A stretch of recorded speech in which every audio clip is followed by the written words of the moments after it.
Legend has it there's a 5,000-year-old book of magic. It was handed down by an Egyptian god and contains spells that can predict the future. It's called the Book of Thoth. And what it says is deeply mysterious. Some say it contains ancient rituals used by secret organizations. Each person who is admitted to the order must die symbolically and be reborn. Others say it offers readers the power to divine the future through tarot cards. The original Book of the Tarot was really engraved on gold tablets, and it was a Book of Thoth. For yet others, the book offers its followers a world of free love and drugs, central to the rock and roll culture of the 1960s. Some of the most famous people in the world, like the Beatles and the Rolling Stones, are deeply interested in this sort of thing. But what is the truth about the Book of Thoth? What does it really say? Does it even exist? Now scholars in Egypt are finding the answer. This is the story of the quest to find the truth about what some claim is the most important book ever written.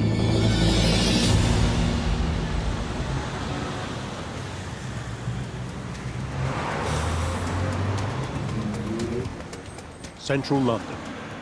Among the hustle and bustle are bookshops specializing in the occult and esoteric. They sell everything from books on ancient wisdom to magic charms. But one of the most common images is that of an ancient Egyptian god.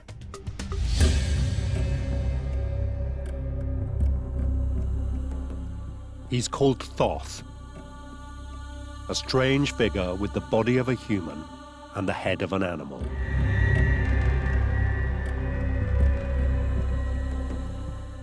And on the shelves are copies of his book, the so-called Book of Thoth. 5,000 years after the Books of Thoth were originally composed, they are still beguiling modern people.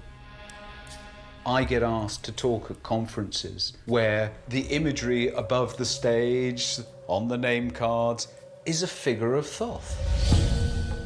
So who was Thoth? And why does a text from an age dating back to the pyramids exercise such a pull, even today? The answer lies in a tangled tale that started over 2,000 miles away in North Africa. Fantasy, myths, ancient beginnings. Elevate your historical exploration to unparalleled heights with a History Hits subscription. Don't miss out on our latest releases, where classicist Natalie Haynes travels to Corfu to unravel the story of the Gorgon Medusa, one of the most iconic yet misconstrued figures of Greek mythology. Join Jasmine Elmer as she dives into something that people have been obsessed with throughout history: dragons. Where did they come from? What exactly is a dragon? Finally, Dan Snow explores the ancient history of the Isles of Scilly and discovers burial grounds built thousands of years ago. Discover hundreds of hours of award-winning documentaries and ad-free podcasts with History Hit. Sign up for a special offer via the link in the description.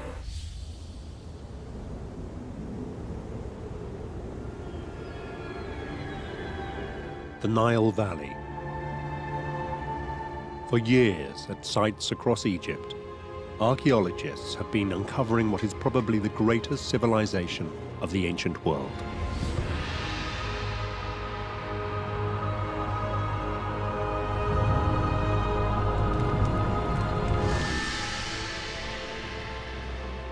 Martin Raven has been digging at a 4,000-year-old burial ground. We have uncovered this vast necropolis full of tombs with beautiful paintings, wall reliefs, inscriptions. Digs like this have revealed that ancient Egypt had a sophisticated culture, a complex belief system, and a pantheon of gods. One of the most important was Thoth. He appears as a human body with the head of an ibis, or as the figure of a baboon.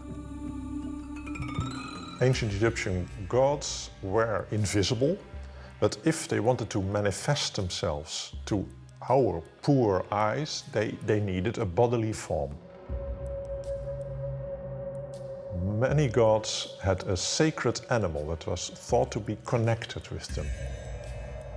The baboon, a monkey, looks very wise sometimes, very human-like. He must have deep thoughts. So he was connected with the god Thoth. The other sacred animal is the ibis. He's very quiet, he walks through the marshes, through the mud, but he looks as if he also has very deep thought.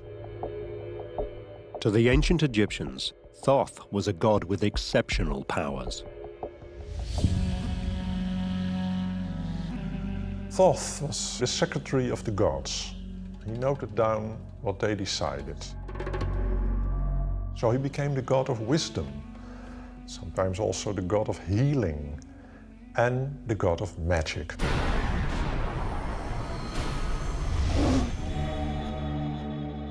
According to legend, Thoth handed down this magic to mortals in a book. It was said to grant its readers amazing powers. Ancient Egyptian literature has it that the Book of Thoth contains esoteric or magic wisdom, secret wisdom, that would allow an individual to communicate with the gods, talk to animals, to access the afterlife, these kinds of things. There's a wonderful story about a very important magician who found out where this Book of Thoth is kept, and he appropriates it.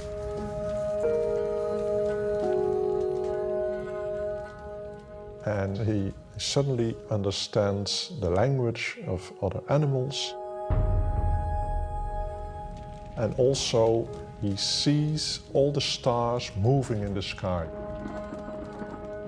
He finally understands the mechanism that is behind the whole universe. Such was the reputation of the Book of Thoth. Its fame would spread across the ancient world.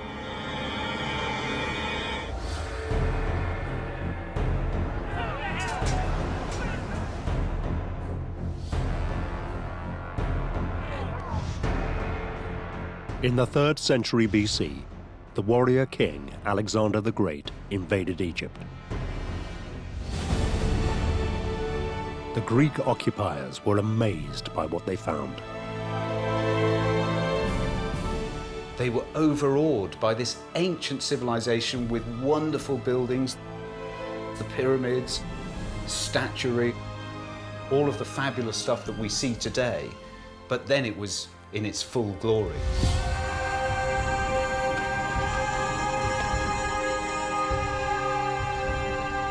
They were so impressed they adopted much of the Egyptian belief system, including some of their gods. One of them was Thoth. The Greeks already had a figure of Hermes, who they believed to be the god who was the patron of what we would call science. He was the inventor of writing. So they came across the figure of Thoth, who the Egyptians believed was also the inventor of all the mathematics, the geometry, which had enabled them to build the pyramids. So the Greeks associated their figure of Hermes with the figure of Thoth from ancient Egypt. The Greeks declared that Thoth and Hermes were the same god.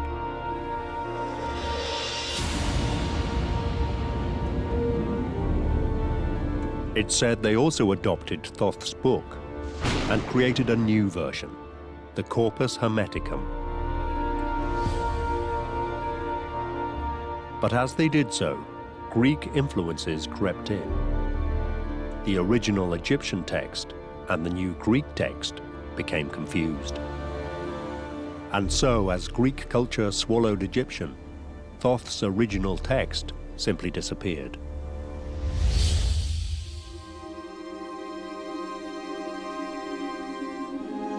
One legend relates that a last copy of the original book was buried alongside the inquisitive Egyptian magician who'd read it and discovered the secrets of the stars. But whatever the truth, the original Egyptian Book of Thoth was lost, replaced by a new Greek version.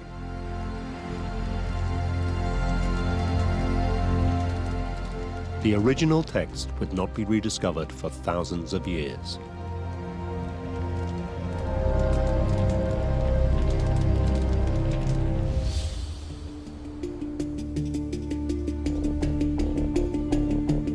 The Greeks were followed by the Romans. The wisdom of the Corpus Hermeticum was absorbed into early Roman culture. But then came a momentous change.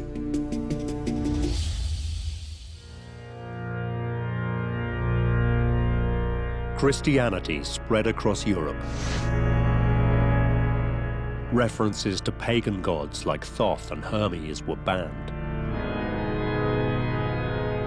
The Greek version of the Book of Thoth was suppressed.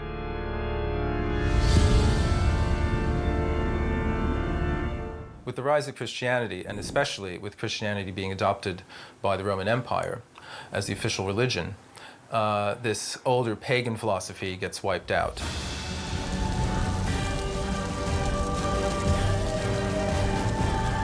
Those who advocated pagan ideas were burnt at the stake or broken on the wheel.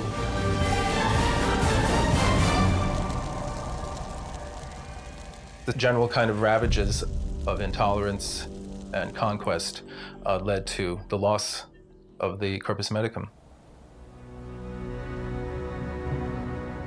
First, the original Egyptian Book of Thoth had vanished.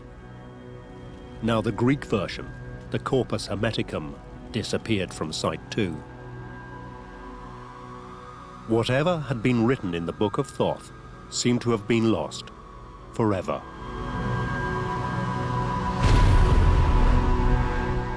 But then there was another revolution in Western thinking.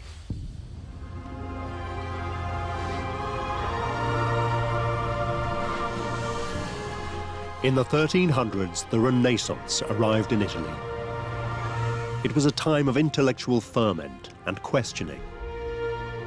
New ideas were born, and old ones rediscovered. They included the wisdom of classical Greece and Egypt. The very word Renaissance means rebirth, and its first use of it that we find in the 1400s is somebody who says, I seem to see in this new learning the rebirth of the ancient culture. With it came a renewed interest in pre-Christian ideas.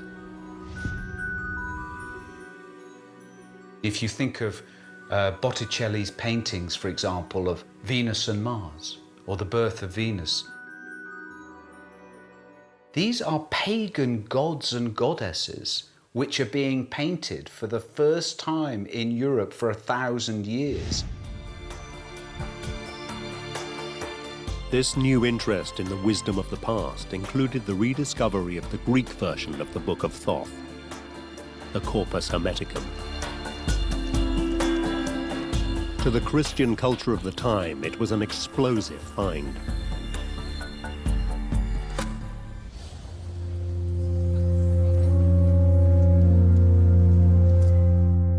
The Catholic Church had been ruling Europe for over 1,000 years. There was a growing sense it was overbearing and overpowerful. The institutions had become terribly corrupt. The office of the Pope had been thoroughly discredited, indulgence were being bought and sold. The Church had fallen into a very low respect by even the common people.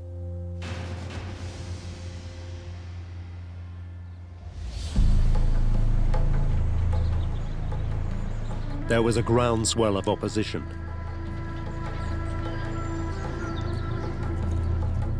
People began to look back to classical Egypt and Greece for alternative religious inspiration.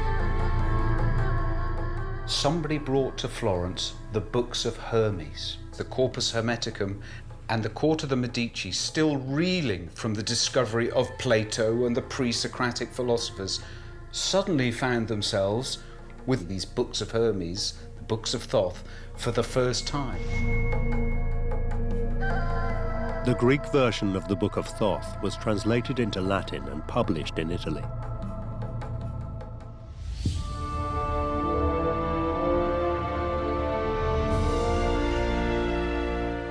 It becomes one of the most influential books of the time. It goes into several printings over the next century and a half. It may not have been the original Egyptian text, but it spread through the Renaissance world on a wave of optimism.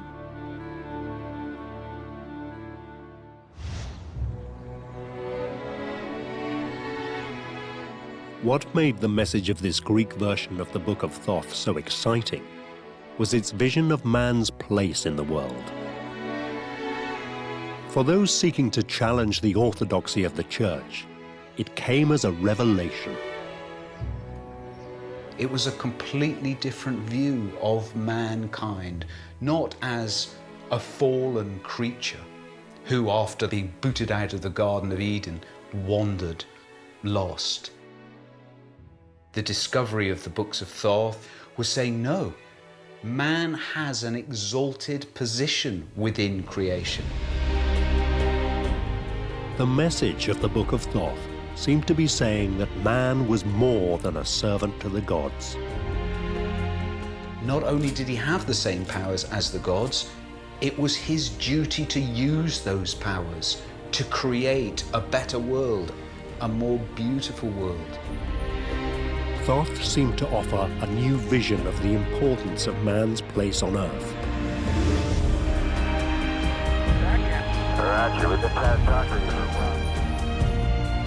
In the books of Thoth, it says that man is halfway between the angels and the animals and has a very special role.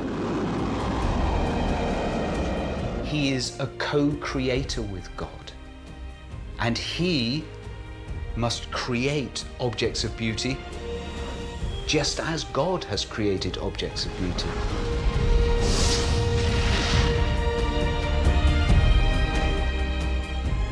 There's this whole idea of optimism about man, about the powers of the mind, the imagination, the ability to understand the world. To many people, the Book of Thoth seemed to offer an intensely attractive vision of mankind.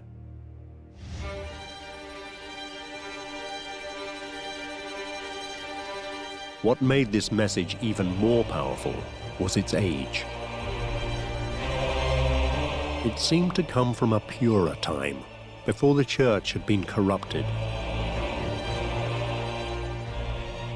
If you were a Renaissance man, the idea was formed in your mind that if we could somehow restore this ancient wisdom to its proper place, we could once again live in a pristine world. So what was old was really good. And dating apparently from ancient Egypt, Thoth's knowledge was as old as any in the world. If you think of it as this kind of cascade, you know, this sort of a mountain or lake at the top full of this clear crystal water, and then through the ages, it comes down. It's still the same water, but it gradually gets a bit muddy. And what the philosophers of the Renaissance believed when they had the Corpus Hermeticum in their hands is they were going to the source. They were going to, you know, sort of the pure waters of the ancient knowledge. Yet the irony was that this whole alternative philosophy was based on the Greek version of the Book of Thoth. Nobody could be certain how much it had to do with the original Egyptian text. Yet in the name of Egyptian wisdom, it would now lead in some very curious directions.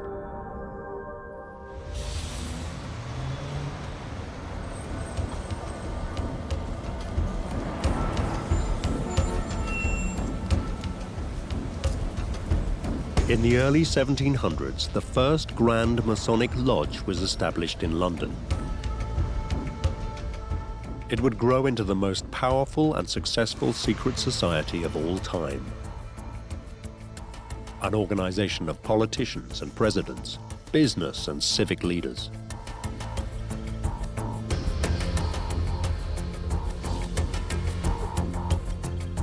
But in the early 1700s, it was composed of a small group of men looking for a better world.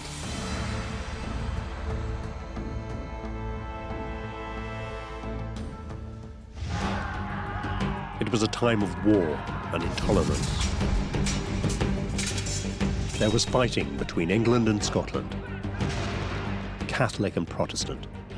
The period when Freemasonry was developing was a period of great immorality. Politics and religion, huge amounts of corruption. They were trying to find a way to bring people together, to forget those differences. The early Masons cast around for inspiration. They found it in the Renaissance rediscovery of the ancient world.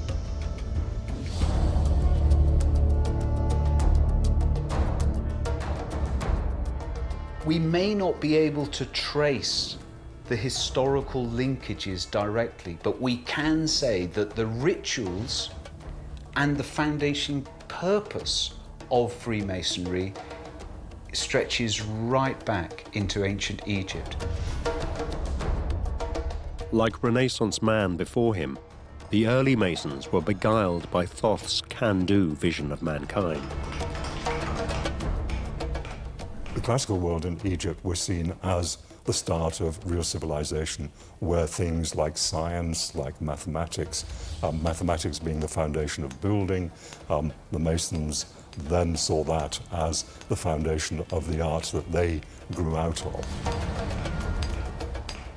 So there's a huge reverence for anything from classical times and from ancient Egypt. To mark this reverence, the Masons adopted Egyptian images. You suddenly get the importation of sphinxes, pyramids, anything to do with Egypt.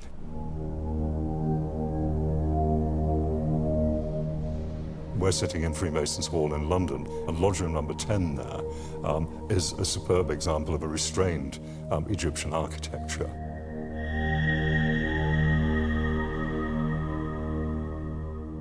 They got copies of the Egyptian Book of the Dead, and the walls of their temples are decorated with those, with Egyptian pillars, with lotus work. Most significantly, the Masons focused on one particular part of the Corpus Hermeticum. It was a ritual every Mason would have to go through. It came, they believed, straight from ancient Egypt. It was the ritual of rebirth.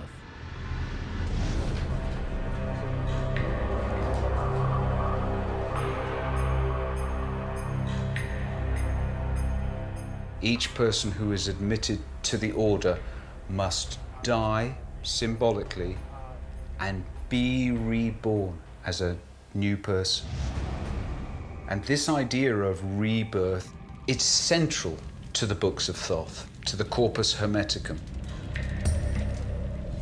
And Thoth appears again in all his majesty, just as he had for the ancient Egyptians, as the figure who would grant all knowledge to the initiate and also guarantee them personal immortality. A new era claimed to have rediscovered the ways of ancient Egypt, even though the text they'd based it on was Greek. But nobody could say what was in the original Book of Thoth. As a result, there would soon be several other versions of it.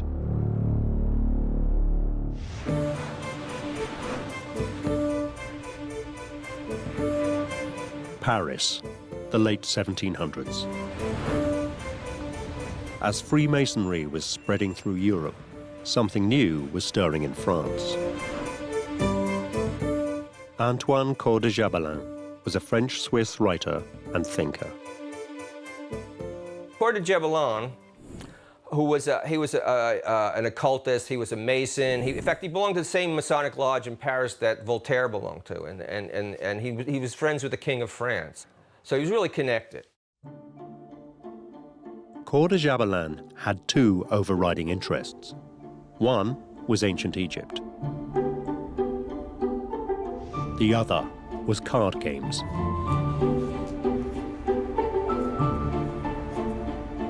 Cards were a popular pastime. Many were illustrated with mythical or popular figures and events. They were used to play a game called tarot, the 18th century equivalent of rummy or bridge. In the mid-1700s, Coeur de Jabalain put his two interests together. Thumbing through a deck of tarot cards, he came to a startling conclusion. So he starts looking through the deck and he goes, wow, this is based on Hermetic philosophy. And then he starts looking through the cards and he starts realizing that they all seem to be about the most important book in the world, the Book of Knowledge, the Book of Thoth. It was just disguised as a common deck of cards. Coeur de Jabalain's theory that the cards were the original Book of Thoth was not as strange as it appears.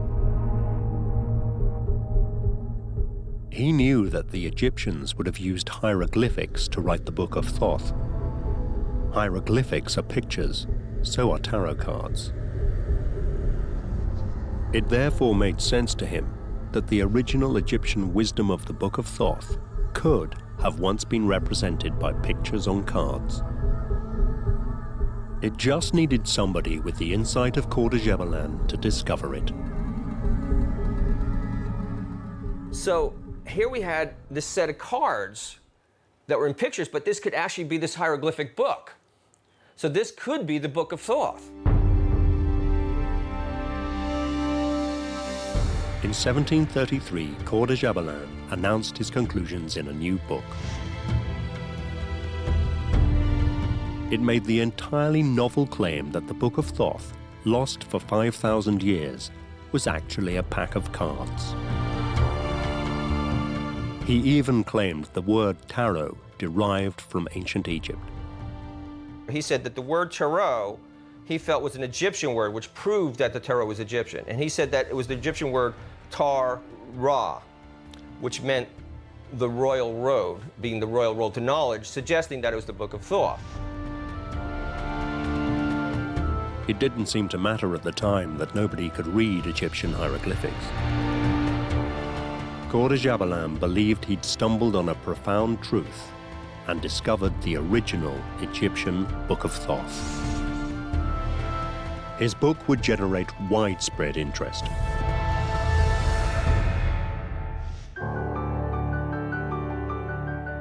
One man captivated by it was an itinerant salesman, teacher, and spiritualist called Jean-Baptiste Aleister. For years, he'd been dabbling in the occult. He now took Coeur de Jabalain's idea and turned it into his own. He published a subtly different set of tarot cards. He called them the Atella Tarot. He basically called himself Atea for magical reasons, and all it was his last name spelled backwards. The cards had what Aleister claimed was an authentic Egyptian feel. You see in this first card here, which represents a male querent, that he actually looks like an Egyptian man. A querent is a person seeking knowledge in a tarot reading. But Aleister didn't stop there. Okay, now if we compare the fool in this Atea to the French fool, you see the French fool, and he's being attacked by a dog because he's a stranger. Now, to make it sound more Egyptian, Atea thought that the creature attacking him should be a leopard, thinking that leopards came from Egypt. So to see our fool's being bitten on the leg by a leopard instead of a dog. These cards, according to Aleister, represented the true wisdom of Thoth. Moreover, they could do something truly magical. They could divine the future.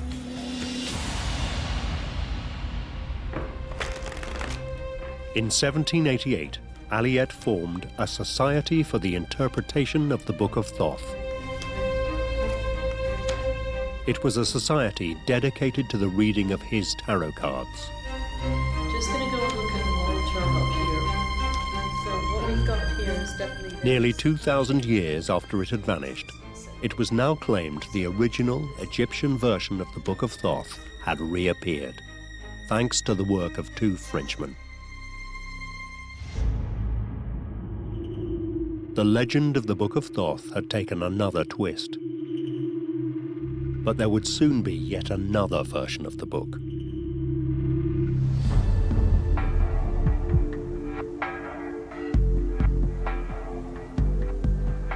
In 1904, a strange and idiosyncratic Englishman traveled to Egypt. He was called Aleister Crowley, a leading member of an occult society called the Hermetic Order of the Golden Dawn. Crowley, he thought he was an artist, a painter, a poet, a great magician. He was going to be something great. He just knew he had greatness in him. He even saw it in his name. Some people pronounce his name Crowley and some Crowley. In his own writings, he said it's pronounced Crowley, it rhymes with holy. One day in Cairo, he claimed he was told the ancient Egyptian gods had a message for him. Over the course of 3 days, he said he received a series of revelations.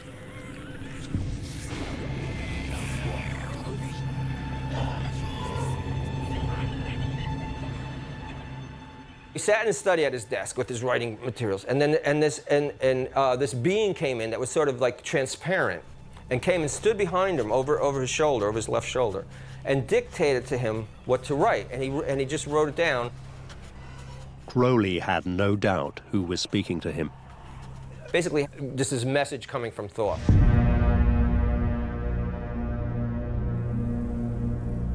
Crowley called the text he'd received the Book of Law.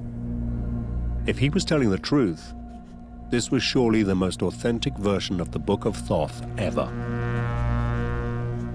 It had come from the god himself.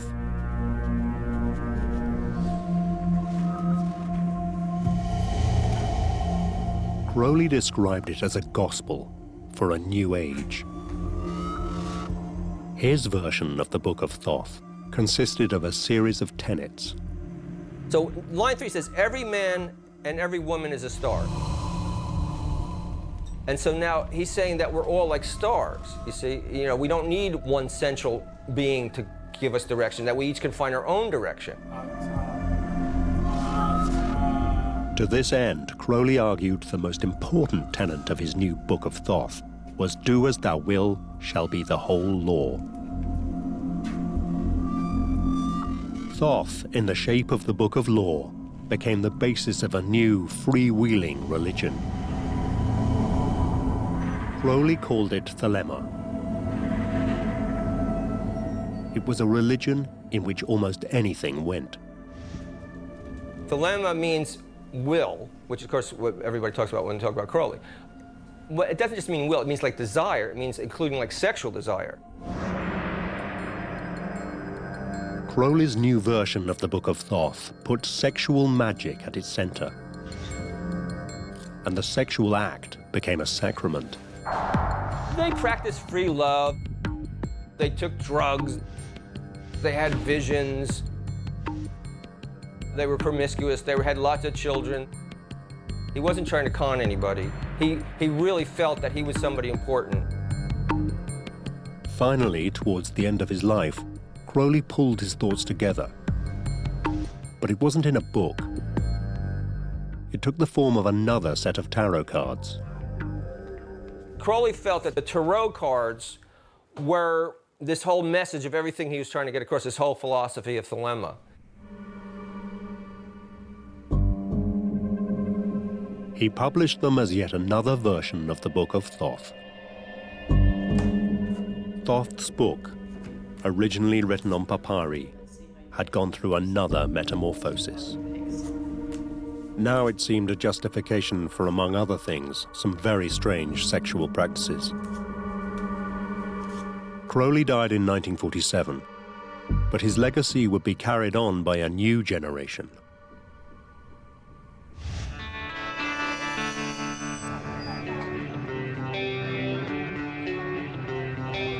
1960s Britain.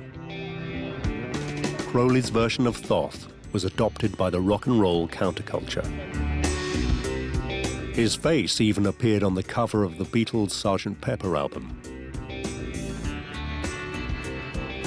A decade later, one man fascinated by it was Gary Latchman, bass player with the 1970s new wave band Blondie.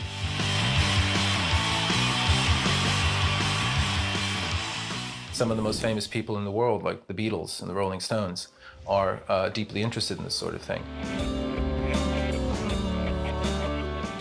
They start getting into meditation, they start checking out their tarot, they start being interested in their aura and a variety of different occult sorts of things. Latchman believes much of the counterculture of the rock and roll period can be traced back to the Book of Thoth. People are talking about the age of Aquarius, which is an ancient Egyptian tradition, this tradition of Thoth. This was something that was absolutely central to the 60s popular culture. But in a further twist, the New Age explorers were happy to take ideas from several different versions of the Book of Thoth. From Crowley's version of Thoth, they took drugs and free love. From the Greek version, the Corpus Hermeticum, they took the idea of a purer, more spiritual age.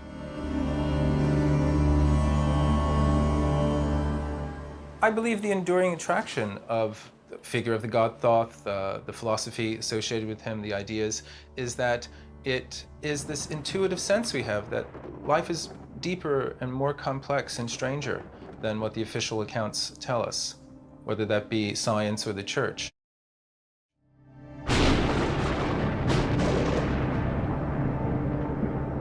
There are some very inspiring passages in the Corpus Hermeticum. Grow to immeasurable size, be free from every body, transcend all time, suppose nothing to be impossible for yourself. Consider yourself immortal and able to understand everything. Now, what strikes me as wonderful about that passage and many others in the Corpus Hermeticum is that it's showing us the potential of our own consciousness. It's showing us the potential of our own minds and spirits. The meaning of what had once been the Egyptian Book of Thoth was now utterly confused. There were now 4 possible versions of Thoth's book and its magic.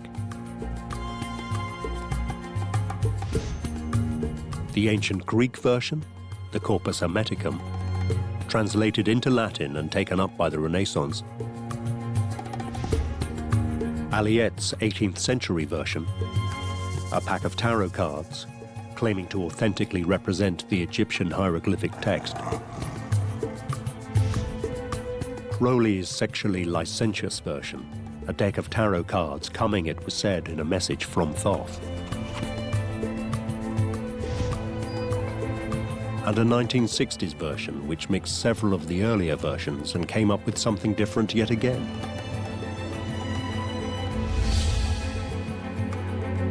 Four versions, all wildly different, all claiming to represent the authentic Egyptian Book of Thoth. But how could one book cover such widely differing interpretations? Do any of them, in fact, represent the original? Recent discoveries mean that today, for the first time, it may be possible to uncover the real truth about the Book of Thoth.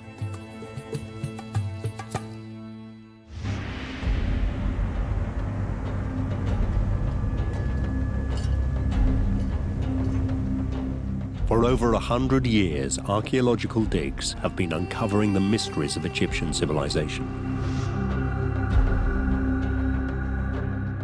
A Among them are thousands of texts written on pieces of papyri. If there is a real Book of Thoth, this would be the place to find it. But the papyri haven't given up their secrets easily.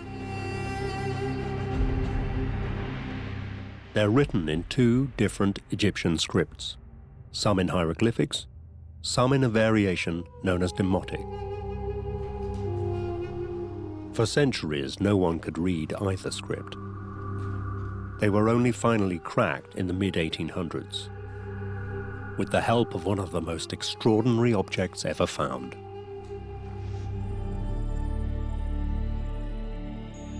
It's called the Rosetta Stone.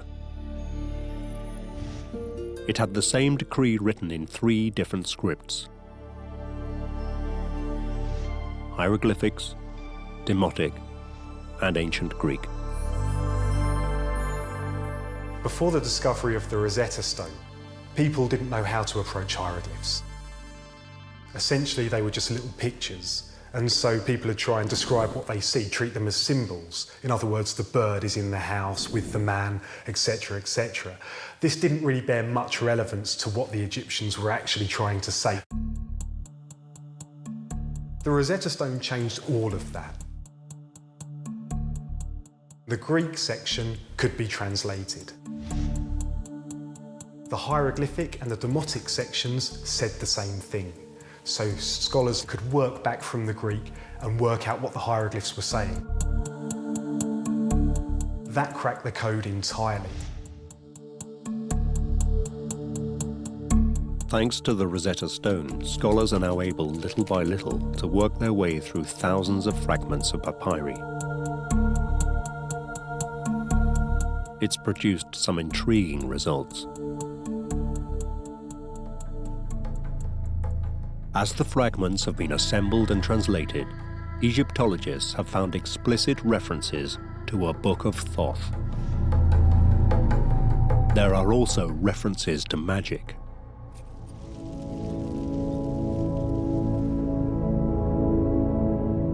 But it's not magic as we usually understand it.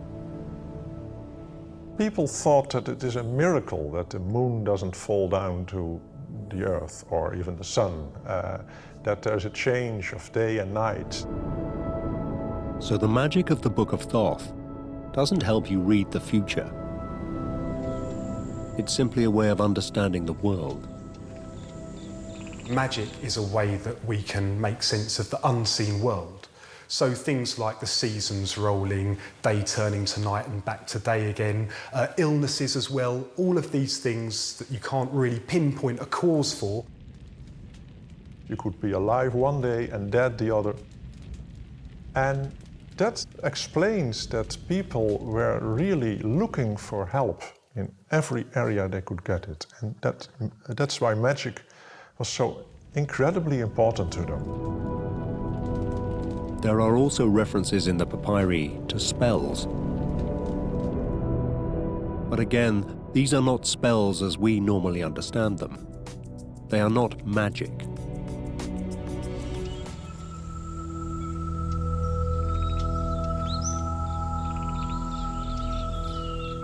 A spell catalogued by Egyptologists as Spell 15 reads, "May he grant that I see the sun disk and behold the moon unceasing every day."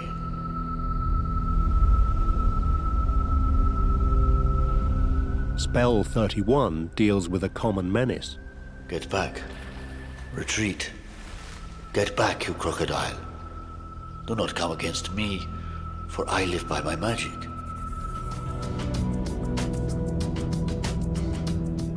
So these are not spells designed to perform extraordinary deeds. They're more like prayers. The word spell doesn't really help the issue because this is very much our terminology being imposed over the ancient Egyptian literature itself. So does this mean all the later interpretations of the Book of Thoth that see magic, supernatural powers in it, are simply misguided?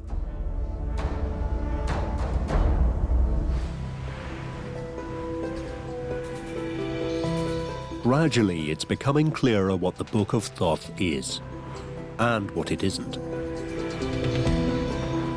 There are references to man being halfway to a god, as the Renaissance believed. And there are references to the Masonic ritual of death and rebirth.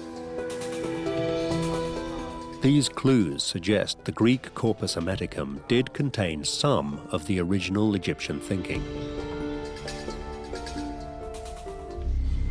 But there are no references in any of the papyri to tarot or images of the tarot cards. There are no references to Crowley's notion of free will or his promotion of sexual promiscuity. And there is nothing about the rituals of New Age mysticism. All these are complete fabrications. But there is something else in the papyri that's much more significant.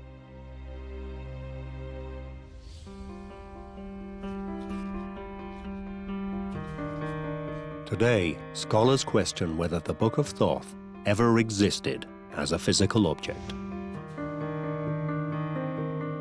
Despite the mentions that we have, we're not convinced there's actually a Book of Thoth that we can one day find.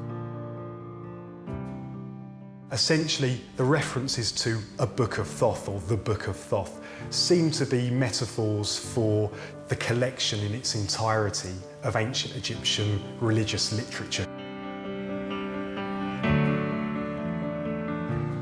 There are various compilations of magical knowledge written down in different periods, and to those believers of that period, that was the real Book of Thoth. But when we put them all together, they are all so different that there was not one central tradition.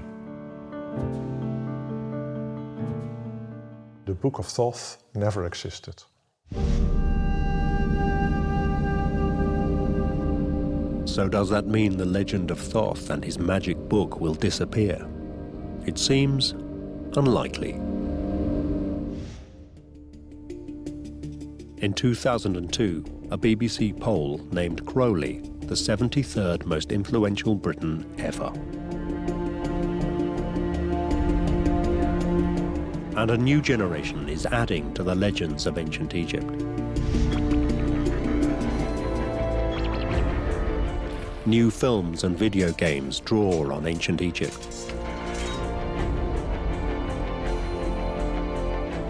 And even if there is no Book of Thoth, that won't stop a new generation believing in it. The 5,000-year-old legend of Thoth and his magic is still a force to be conjured with. There are secret societies, even today, who still hold Thoth to be the archetypal mystagogue, the person, the god, who will lead you into the arcane mysteries of consciousness. It's very, very strange, but Thoth seems to have something to say to every century. He became a central figure for people who believe there is more in this world than can be explained by science. Arthur Evans was born in 1851 and grew up in the industrial town of Nashmills, 25 miles north of London.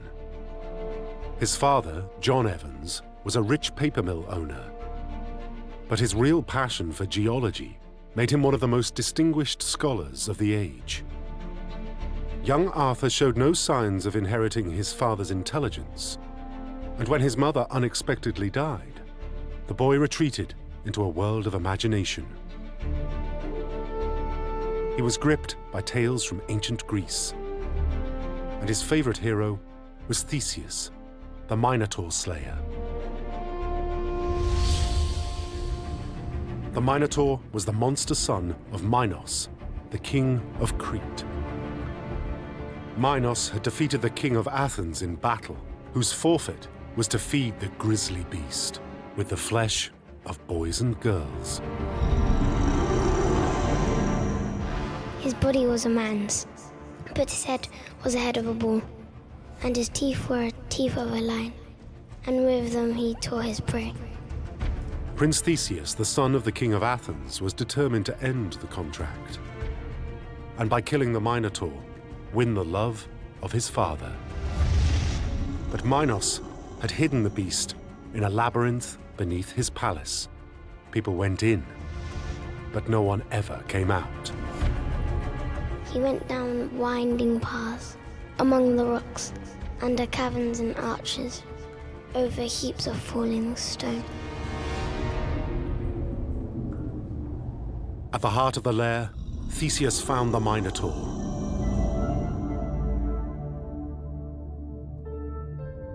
And charged at the beast.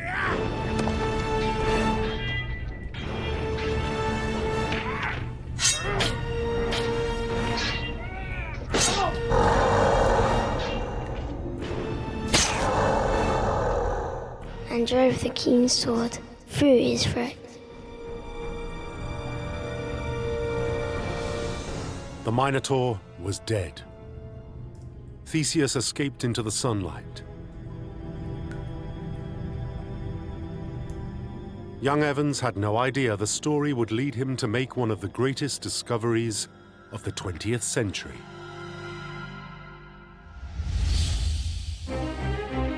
But by the age of 24, he'd had enough of just reading about adventure.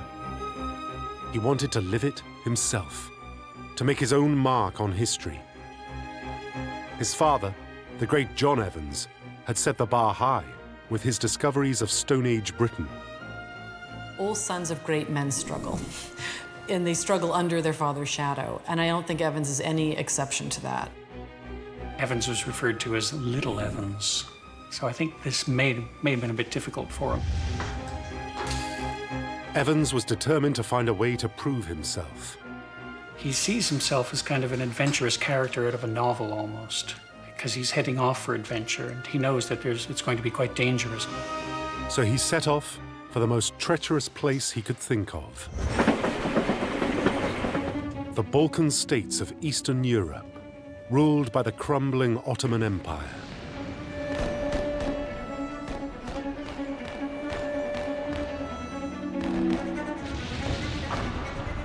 But things didn't go quite to plan. Evans was arrested on suspicion of spying for Russia. He was released, but went on to be jailed again, and was finally deported for encouraging rebellion. He'd had adventure, but despite it all, still hadn't found his real purpose. Back in England, Evans struggled to find a job, until in 1884, family connections secured him a low-paid role in the backwaters of Oxford. He was now keeper of the Ashmolean Museum, in charge of a neglected collection of ramshackle antiquities.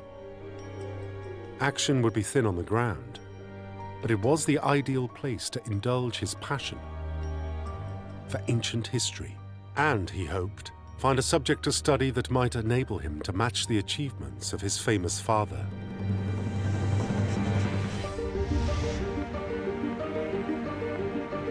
Evans's timing to make a name for himself couldn't have been better. Queen Victoria basked in the glow of a self-proclaimed golden age. Ruling over an empire that stretched so far around the globe, it was said the sun never set on her domains.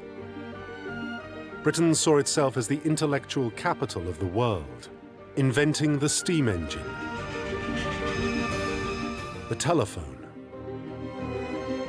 and the first light bulb.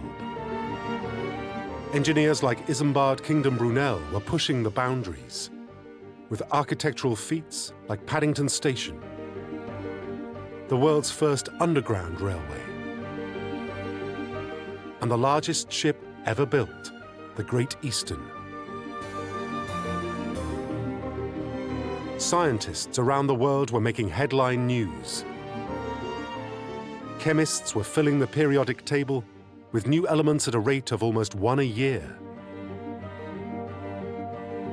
Darwin was questioning the origins of man, whilst pioneers in the emerging field of archaeology focused on the question of where this impressive Western civilization had come from.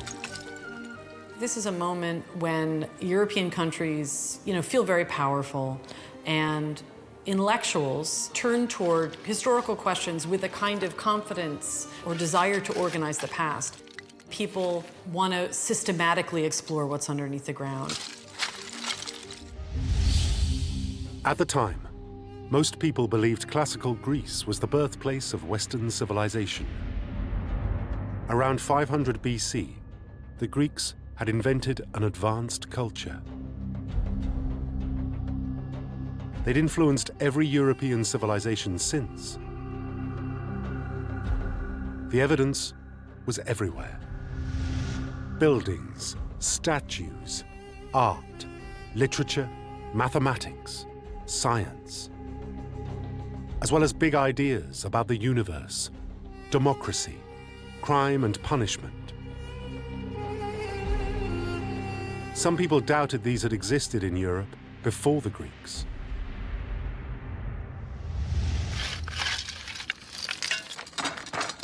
Until archaeology began to overturn traditional beliefs. Evans had been captivated by news of Heinrich Schliemann, a German archaeologist who'd gone in search for the legendary city of Troy and found it in a Turkish hillside. Everyone thought it was a myth. He notifies the world, this is it, I've discovered Troy. The ancient Greek storyteller Homer had made the old folk tale famous, telling of Paris of Troy, who eloped with Helen, the Queen of Sparta, sparking a bloody war between the Trojans and the Greeks.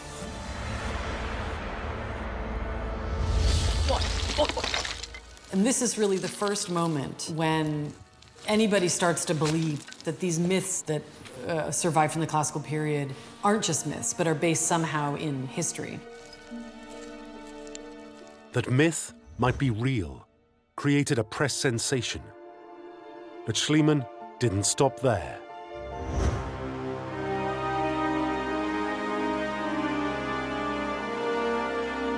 He went on to the fortress at Mycenae in mainland Greece, where he claimed to discover the gold-rich tomb of its legendary king, Agamemnon, who'd led the Greek armies into the Trojan War. Within the city walls, these very, very rich burials, one of which has this gold mask. And he said, I've gazed upon the face of Agamemnon. Mycenae was at least 1,000 years older than the classical Greek period. Were the origins of European civilization more ancient than previously believed?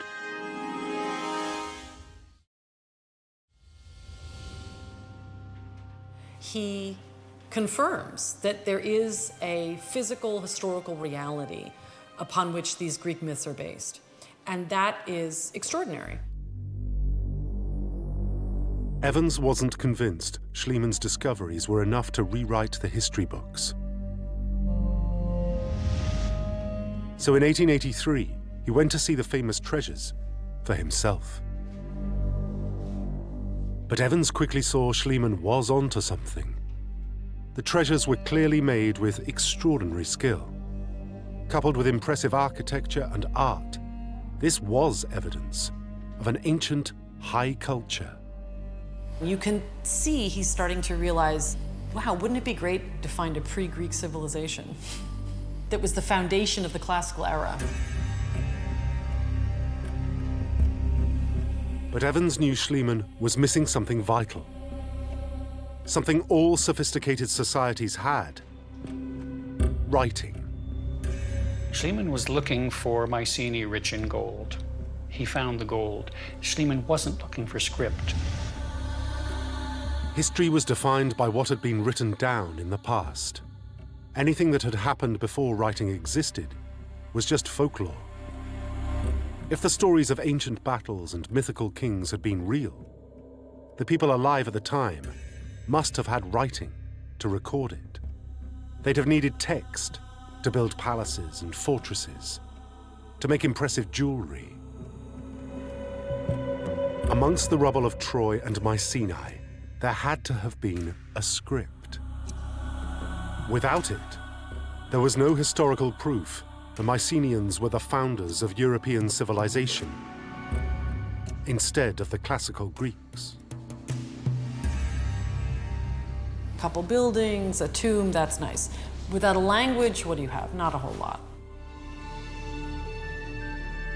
Evans saw his opportunity. If he could find a pre-Greek script, he would rewrite European history in a stroke.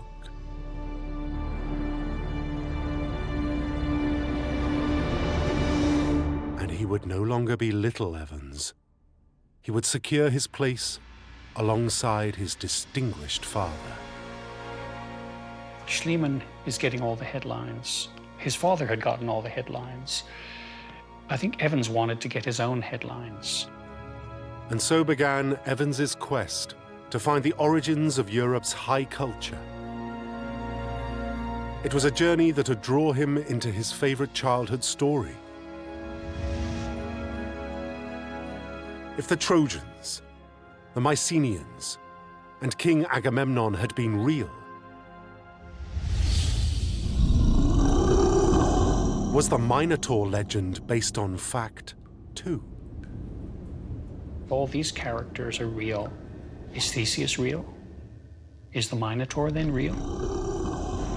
Perhaps there was a labyrinth. 1888, Oxford, England. Back at the Ashmolean Museum, Evans's theory remained just that. With no evidence of a pre-Greek script, he'd reached a dead end, until his first clue unexpectedly landed on his desk. A priest, the Reverend Greville Chester, had donated his collection of ancient seal stones. He'd bought them in bazaars across Greece and the Middle East. Evans was told some of the stones may be from the area around Mycenae, and some had come from the island of Crete, the home of the Minotaur myth. When Evans first gets his hands on them, he knows that there's a direct link through to what Schliemann's been finding on the Greek mainland. They were small semi-precious stones, red and green jasper, amethyst, and cornelian, used to sign for goods or documents by stamping their imprint into clay or wax, like a signature. But as he examined them, Evans saw they were inscribed with minute images and symbols he had never seen before. Until now, these stones had just been collected as curios by wealthy tourists on their travels. But Evans wondered if the images could be the ancient writing he was looking for. And one in particular clearly fascinates Evans. It is a prismatic stone. That is to say, each side has a different carving on it, and so a different sort of image is made by impressing each side.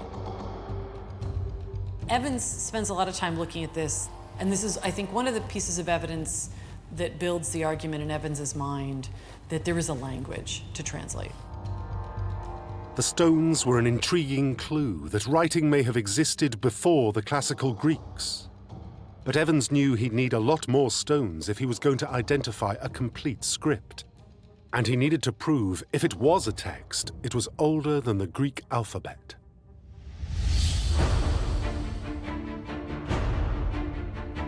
His next breakthrough came on a trip to Rome, where he met a pioneering field archaeologist, Federico Halbert.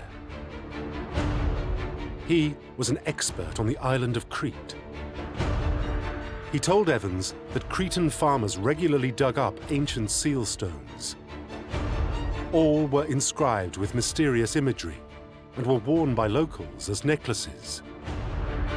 And he told Evans something else. The prime spot to find the stones was a place called Knossos. The site was rumored to hide the lost palace of the mythical king Minos, who'd built a labyrinth to contain the raging Minotaur. Evans was intrigued. It was dawning on him that the origin of the earliest European writing could be entwined with the Minotaur myth. And both mysteries might unravel at Knossos in Crete.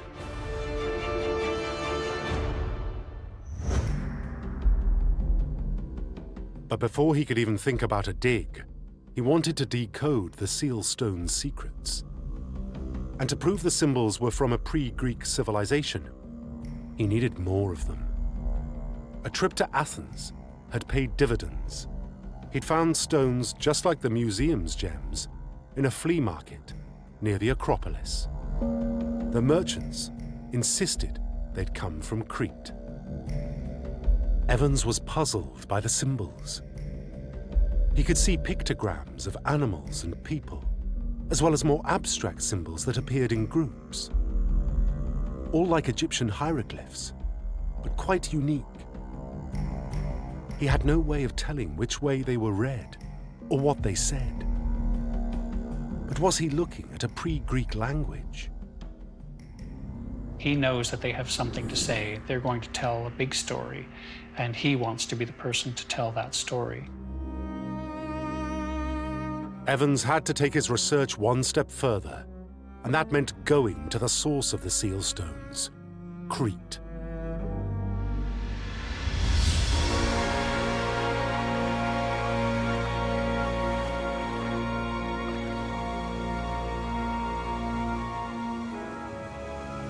Evans was well versed in the ancient writings about Crete as he sails down to Crete for the first time. He must have been very, very excited.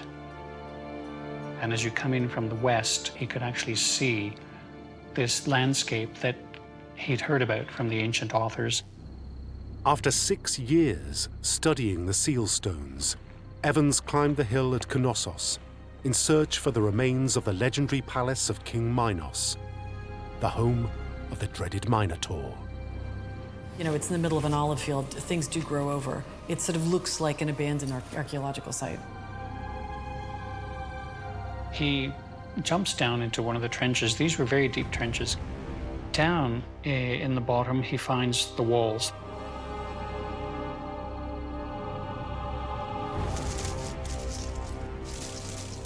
Evans made an instant discovery. He recognized symbols carved into the stone wall, the marks of an ancient world. He sees engraved markings, in some cases identical to the hieroglyphic script that he's been looking at, working on, collecting, trying to figure out. This makes Evans realize here is direct evidence of the script. A wall was engraved with symbols Evans had seen on some of the seal stones. There was now no doubt in his mind. Surely he was on the trail of the earliest writing in Europe. Then he made another discovery, which fired his imagination even more. It all becomes very real for him because he sees what we call the double axe. The double-headed axe was called a labrys, an ancient weapon, and some believed the sacred symbol of an early incarnation of the Greeks' greatest god, Zeus. Myth told of Minos and Zeus's alliance. Evans was convinced the mark proved the building had been Minos's palace. He believed the word labrys was very similar to the Greek labyrinth. Was there a connection? Was this the first stage in uncovering the truth about the Minotaur legend?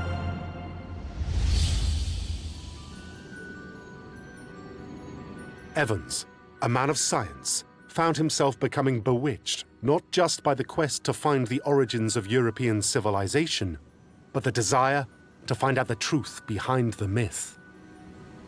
To dig up Knossos' secrets, Evans had to get permanent access to the site. He realized he had to own the land.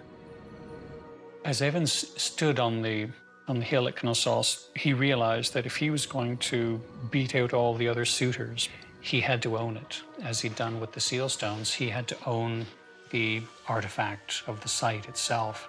So he set about instantly trying to acquire it.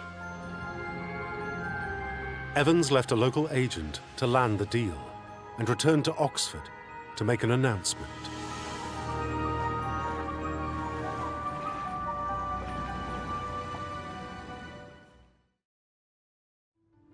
During Evans's travels around Crete, he'd bought a considerable number of seal stones.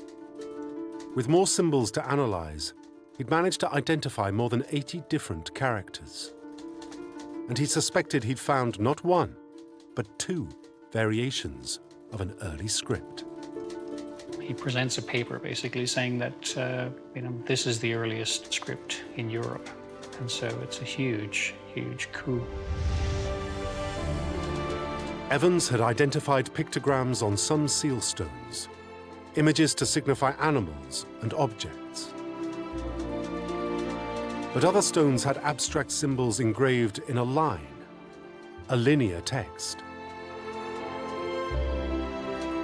Evans wondered if this was the emergence of an alphabet. For European scholars in 1894, the idea that there was this really, really early script that the Mycenaeans are using is a major breakthrough, because this is part of their definition for civilization. If you're civilized, you write history. It's huge because it's a publication that argues that there's an undiscovered language that he's brought to the surface. What it does is it stakes Evans's claim as a big player in that field. Evans had a tantalizing glimpse of ancient writing that might predate classical Greece by thousands of years. He wondered if a Mycenaean civilization on Crete was the true cradle of Western Europe. But to prove it, he needed more evidence of writing than just seal stones. If this ancient society was advanced, it had to have had vast amounts of writing. There had to be literature, a script to govern an empire, on a material that could survive millennia, like clay tablets.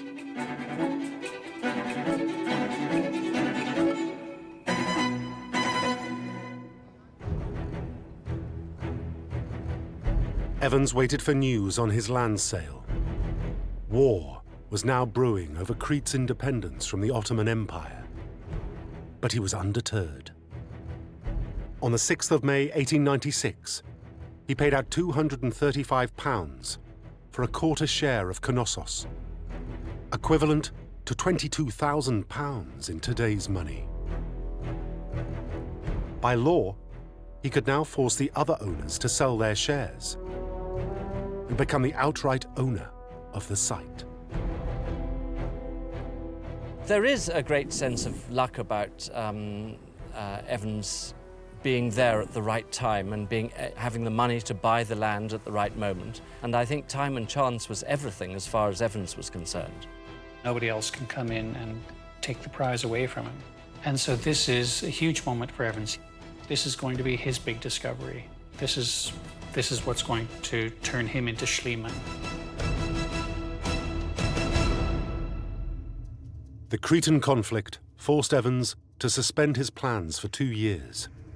But by September 1898, the war was finally over. With the Ottomans expelled from the island, now at last, Evans could dig. But full access to Knossos wasn't going to be cheap. Buying just a quarter of the land had cleaned Evans out. To buy the rest and fund a dig, he wanted to raise a staggering £5,000, worth more than £500,000 today. So Evans ends up being supported once again by his father, but his father gladly supports him. Evans may have been ambivalent about this, but he certainly accepts the aid. With his money troubles solved, Evans went on a spending spree. London's Regent Street and Piccadilly Circus were the shopping destination for the well-heeled explorer. Here, gentlemen could buy guns, specialist canned foods, and the latest exploration clothing. And Evans wasn't going to economise. His shopping list totalled £56 and 1 shilling, the same as a worker's annual salary. And so he's criticised for, having lavish tastes. He has champagne, he brings all his food out, hampers of all kinds of goodies.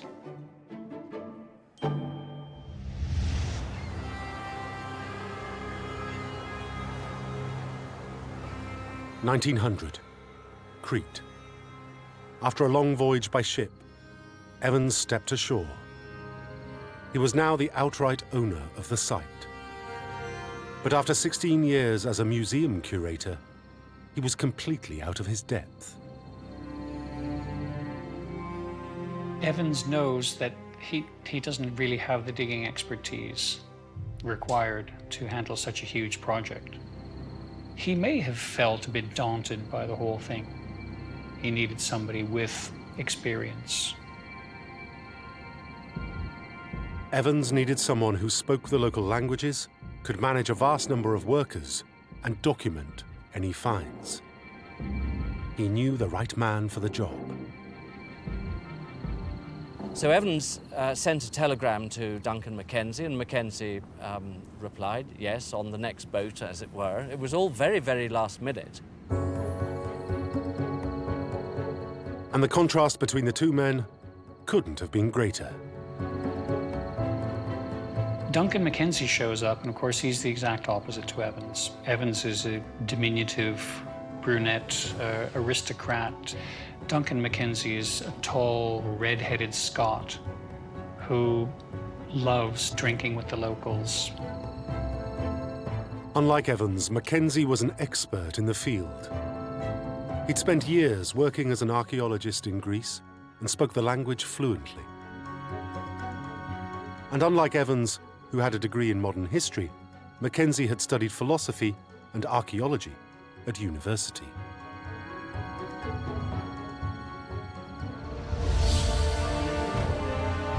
Mackenzie hired diggers and the group set off for Knossos. It was a moment Evans had imagined for 6 years. By 11 a.m., the men had erected a tent headquarters, borrowed from the British Army, and run the Union flag up a pole in case anyone was in doubt who was in charge. Before noon, shovels of dirt were thrown from the hill. The first full-scale excavation of the palace of King Minos had begun. First off, Evans searched for the outline of the building, starting with the walls found decades before. Evans was probably filled with apprehension. He spent so much money, of his father's money. What if there's nothing there to find? What if he's completely wrong?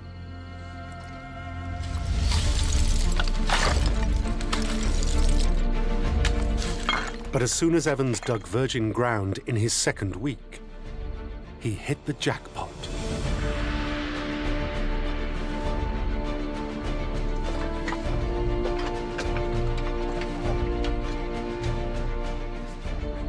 At the highest point of the site, there was a clay tub filled with inscribed tablets. This is something that nobody had ever found before in Greece or in Europe.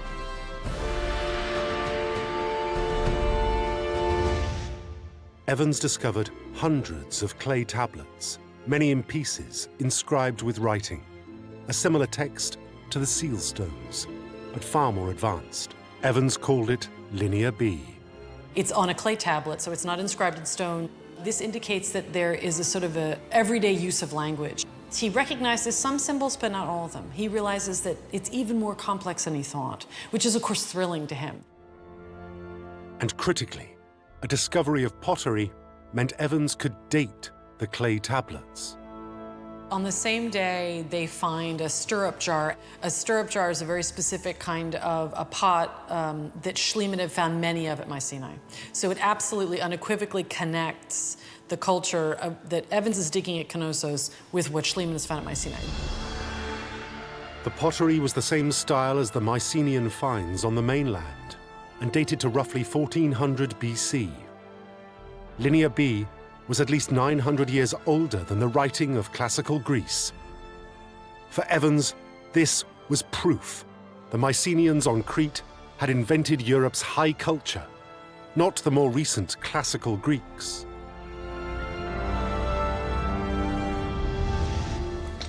He's so delighted that he sends a telegram to the Times, but also to his father, and his father replies by sending him a huge sum of money to find more tablets.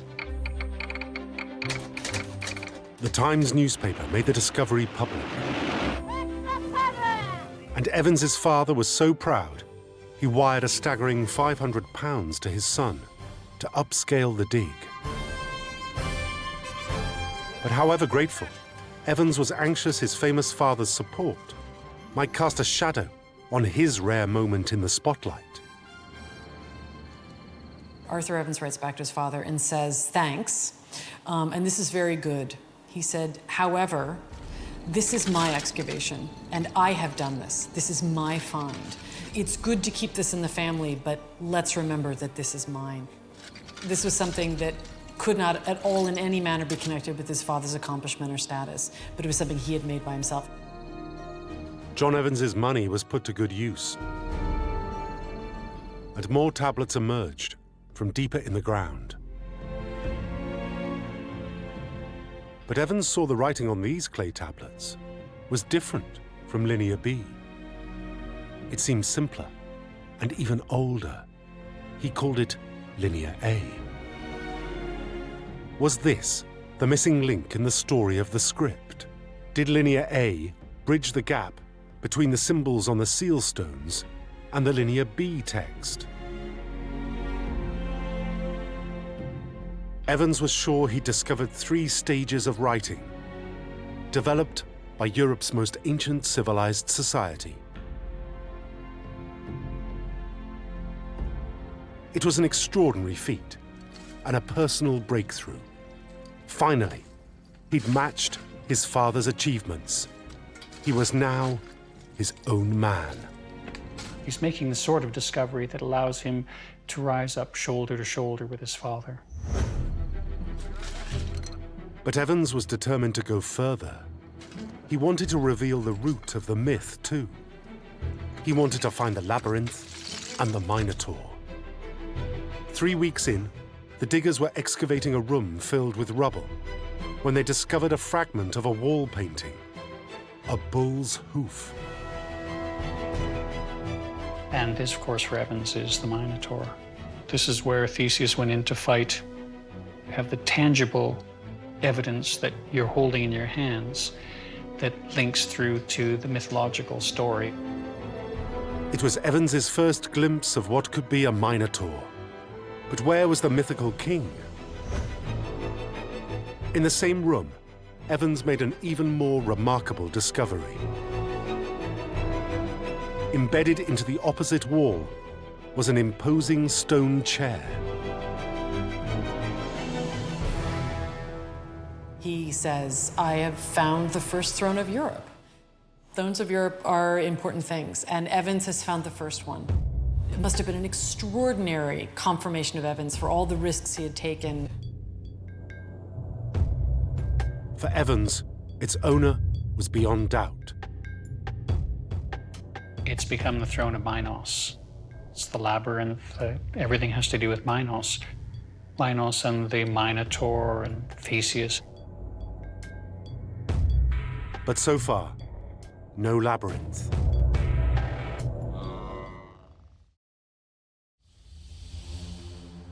Evans kept digging. Finally, amongst the debris, cascading staircases, deep chambers, and long passages began to emerge. So he's excavating through many small corridors and rooms. And this, no doubt, brings to mind this concept of the labyrinth, of course. Evans, the man of science, believed he'd found King Minos' maze, but he wanted to find more evidence of the Minotaur. Then, on day 55 of the dig, the workers were dusting through the rubble when they shrieked out loud.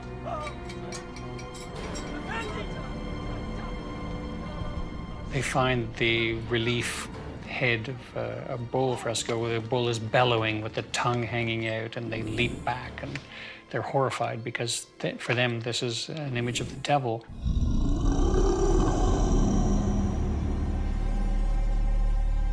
They'd found a three-dimensional lime plaster fresco, a raging life-size bull, nostrils flaring, poised to charge.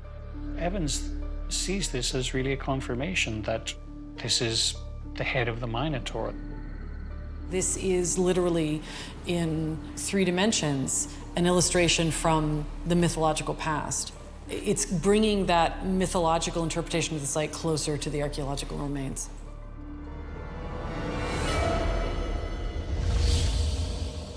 So you have the labyrinth, and not only that, but you have the imagery of the raging bull there on the walls in more than one place.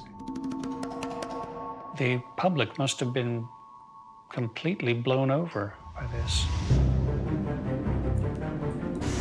The myth of the Minotaur and the labyrinth had been based on something real, and he had found it. The convoluted building was the maze. The bull frescoes were the Minotaur. The throne belonged to the legendary Minos. He'd even found the image of the king in a fresco. Evans, once a man of science, had lost any reservations he may once have had about myth being true.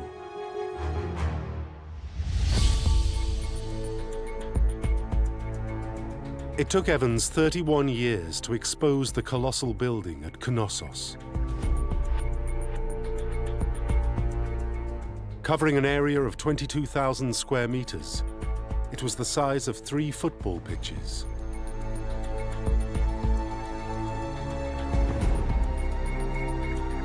And it surrendered more artifacts than Evans could have imagined.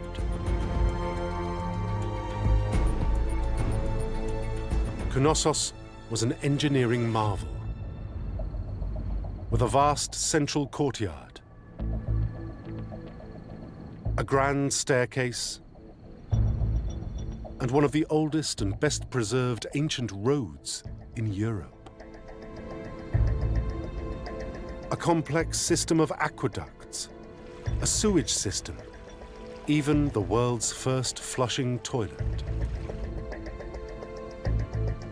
Evans had gone in search for the Mycenaeans, the oldest known advanced European civilization.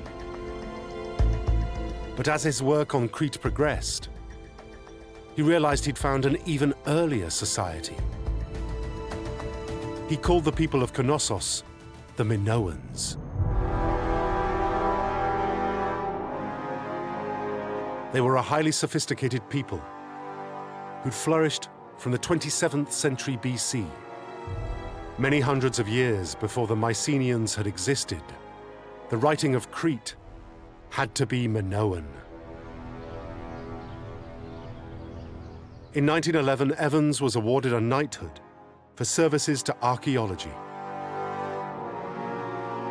He was Little Evans no more, but the great Sir Arthur Evans. Over the years, Evans refined his theories. The idea of the Minotaur was great for generating newspaper headlines, but Evans had to admit it was more likely the Minoans had worshipped the bull as part of their religion. Maybe girls and boys had sailed from Athens not to be fed to the Minotaur, as myth said, but to jump bulls as a rite of passage. Could the building, with its countless rooms and corridors, have started the legend of a maze? Later archaeologists dismissed his model of the Great Palace of Knossos. Its design was a product of his imagination. He had ignored evidence suggesting a different story. Evans discovered a new civilization. What he did with it was he turned it into the sort of civilization that he wanted. And he centered it around the Greek myths about Crete. He became obsessed with the idea of the bull and the labyrinth and what the mythology gave us. Modern scholars don't believe Knossos was a palace, but a temple run by priestesses to worship gods and goddesses who ensured plentiful harvests. There had never been evidence of Minos. Evans had found several fragments from different frescoes and created his king. The occupant of the stone chair is still unknown. So why had Evans, who prided himself on being a man of science, fitted the facts into his own picture of the past?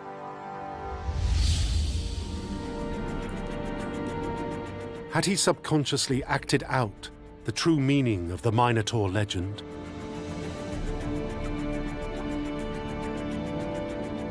The Minotaur for the ancient Greeks was something that you had to enter the maze and overcome.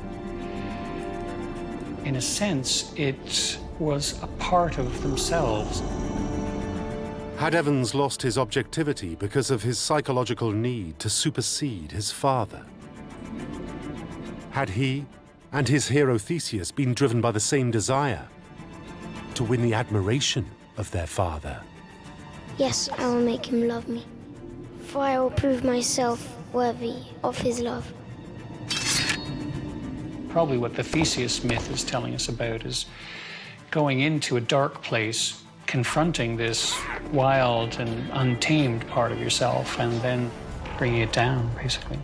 Theseus had killed the beast, and Evans had slayed his demons. He'd found Minoan writing, and what he believed was the origins of the Minotaur myth. And he whispered, "It is done."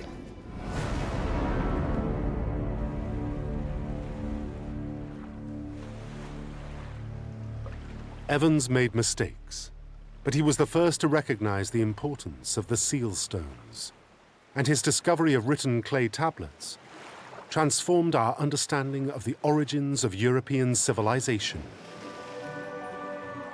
After his death in 1941, Linear B, the advanced writing on the clay tablets, was finally translated. It was a sophisticated writing system with 187 characters. The tablets recorded the ownership of property by local people and their offerings to the Knossos temple. Evans had been convinced Linear B belonged to his great Minoans. But it was, in fact, Mycenaean. And astonishingly, it was the earliest form of the Greek language, at least 400 years older than the Greek alphabet.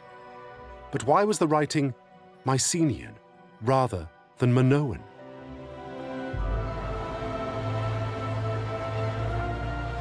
Today's scholars think they know what happened. The Minoans of Crete died out around 1450 BC. Then the mainland Mycenaeans arrived, and they discovered Minoan writing.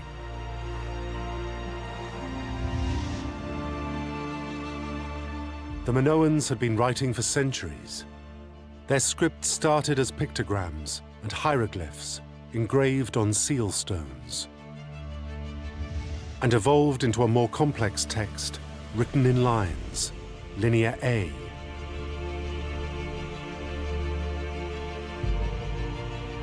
To this day, the meaning of the hieroglyphs and Linear A is a mystery. But experts know the Minoans were writing 450 years before the Mycenaeans. 1350 years before the classical Greeks. Evans had been right all along. Western Europe's civilization didn't start with classical Greece.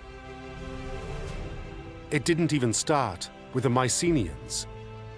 It all began with the even more ancient Bronze Age Minoans, and we only know about them because of Arthur Evans. We now have a chance to look at this golden age and look at the art from this period and the wonderful architecture from this period and realize that this was a really spectacular time for humans. Evans had discovered a long-lost civilization, and in finding Minoan and Mycenaean writing, had left his own mark on history.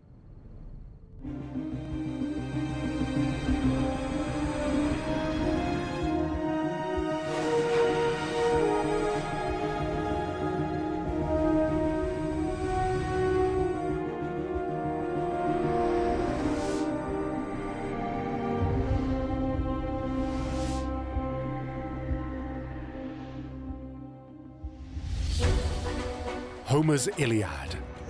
It's the greatest epic poem ever written. A tale of the legendary heroes and battles of the Trojan War, when the Greeks fought to win back Helen of Troy. What you have there is this wonderful cast of characters, this myth. But for one man, the Iliad's tales were more than just myth. Homer must be literally true, and it was going to be his life's mission to prove it. For Heinrich Schliemann, the poem was a treasure map which could trace a path to untold riches. Priceless jewels presented to Helen of Troy by King Priam. It was gold, and it was immensely valuable. Schliemann would pursue this obsession for over 20 years. He had this incredible self-confidence. He had one idea in mind, which was to find the treasure. And his story would become an epic in its own right. The tale of one man's hunt for the lost jewels of Helen of Troy.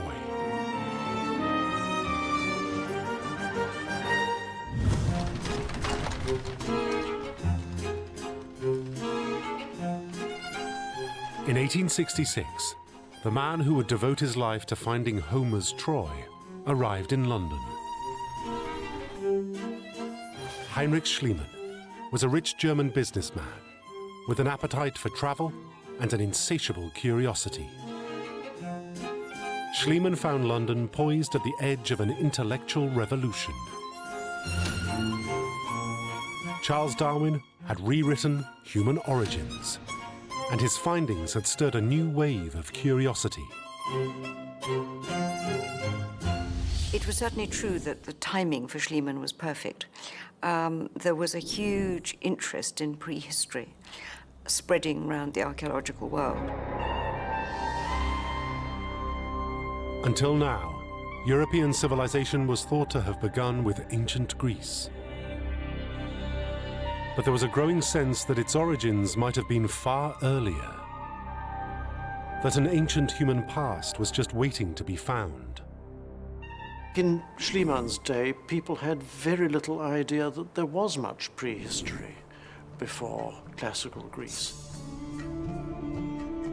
To Schliemann, finding the first great European civilization seemed a worthy quest for a rich man wanting to establish his reputation. And despite his lack of expertise, he planned to invest his large fortune in the booming science of archaeology. It was probably the most exciting thing you could think of doing when he turned to archaeology. But I don't think Schliemann was going out to find prehistory. His motives weren't so intellectual. He was a successful businessman, retired early, was looking for something interesting to do. Schliemann was seduced by archaeology's potential to unite his two great passions, making money and the legendary story of Troy. Whoever could find it was sort of ensured a great and glorious future. Schliemann claimed to have been obsessed by Troy since boyhood, when he first read the Iliad. Written by the ancient Greek author Homer, the Iliad tells the tale of a great king named Priam, who ruled over the city of Troy at around 1250 BC.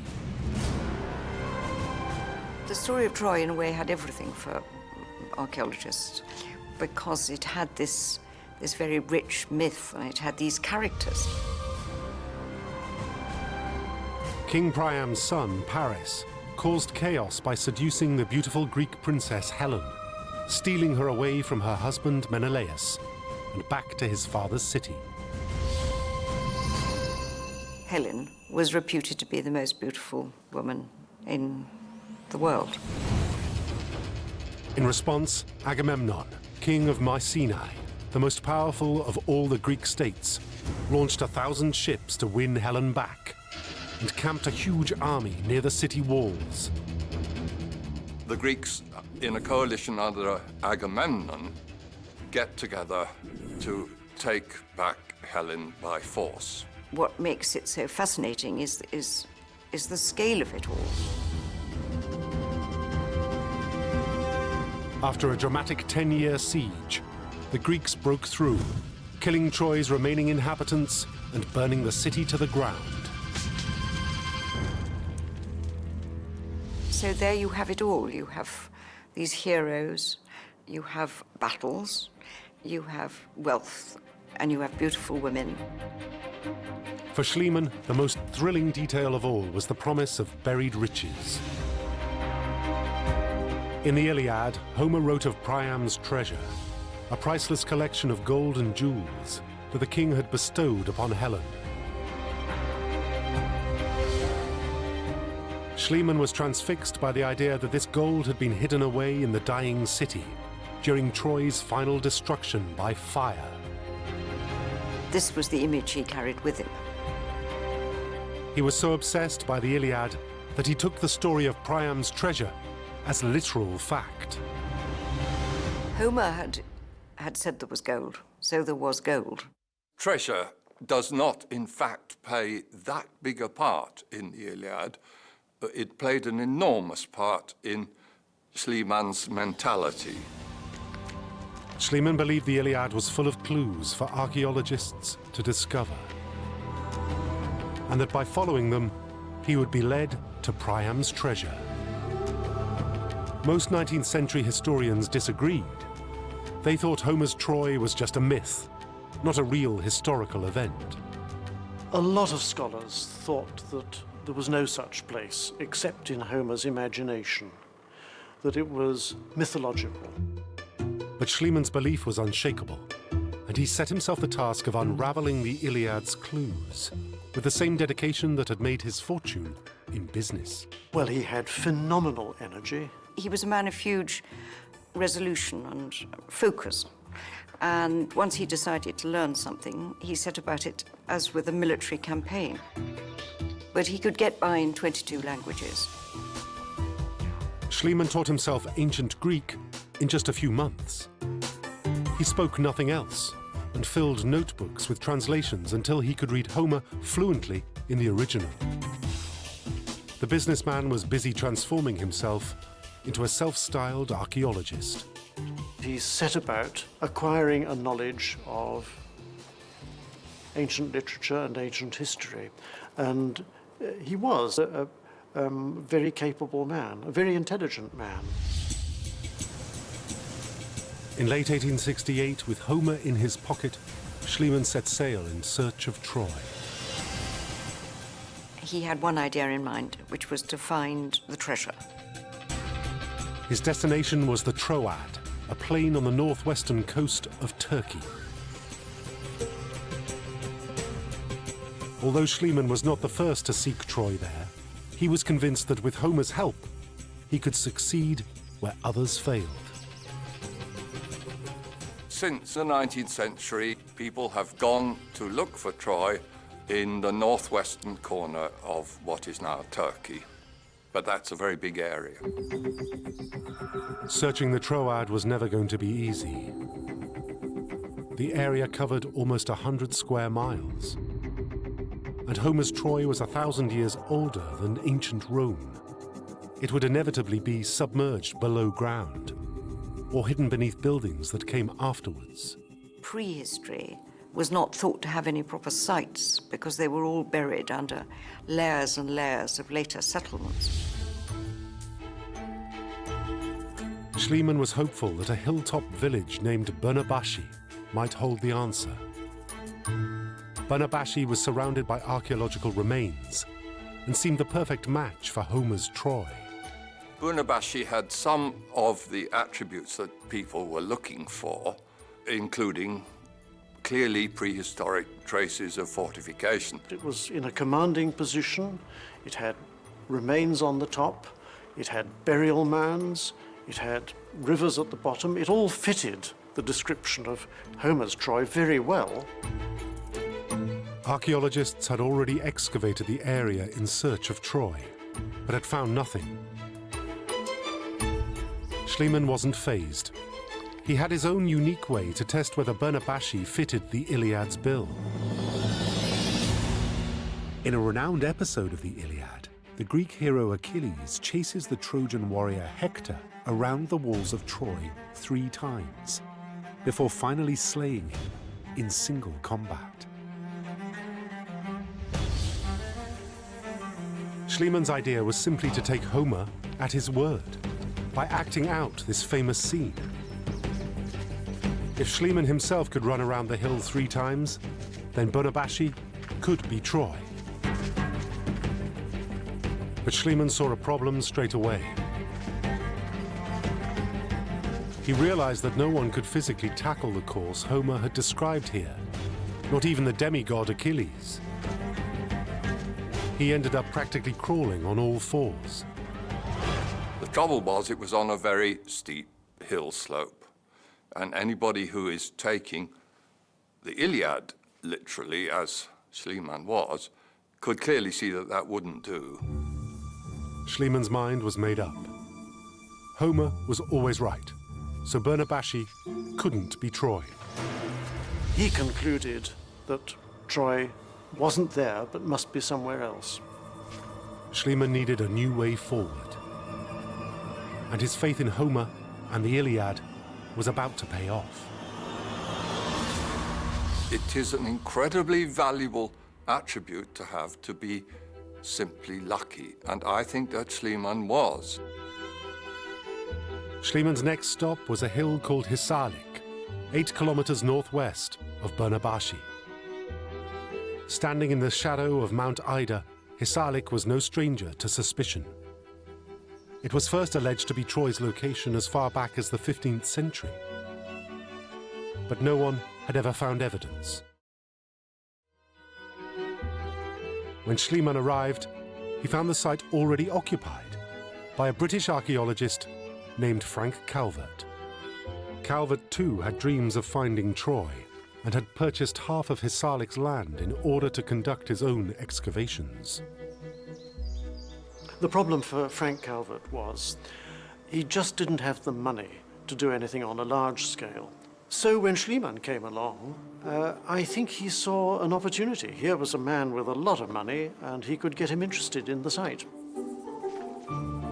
Excited by the prospect of a more extensive dig, Calvert let Schliemann into the secret of Hisarlik. What looked like a hill was in fact a man-made mound of earth. What his excavations showed him was that there were not only Greek and Roman ruins on the top, which was quite obvious from the surface, but that underneath these ruins there were deeper layers of earlier periods. No one, not even Calvert, knew for certain just how old the hill was. But he thought the site might date all the way back to 1250 BC, the time of the Iliad and Helen of Troy. He believed there was a real possibility that underneath these ruins was the Troy talked about by Homer. Schliemann put the mound to his Achilles test. Unlike Bunabashi, it passed with flying colors. Hisarlik fitted Schliemann's mental image of Troy in every way. There was a ruined temple, rivers on the plain below, and a mountain range in the distance. The whole landscape was straight from the pages of the Iliad.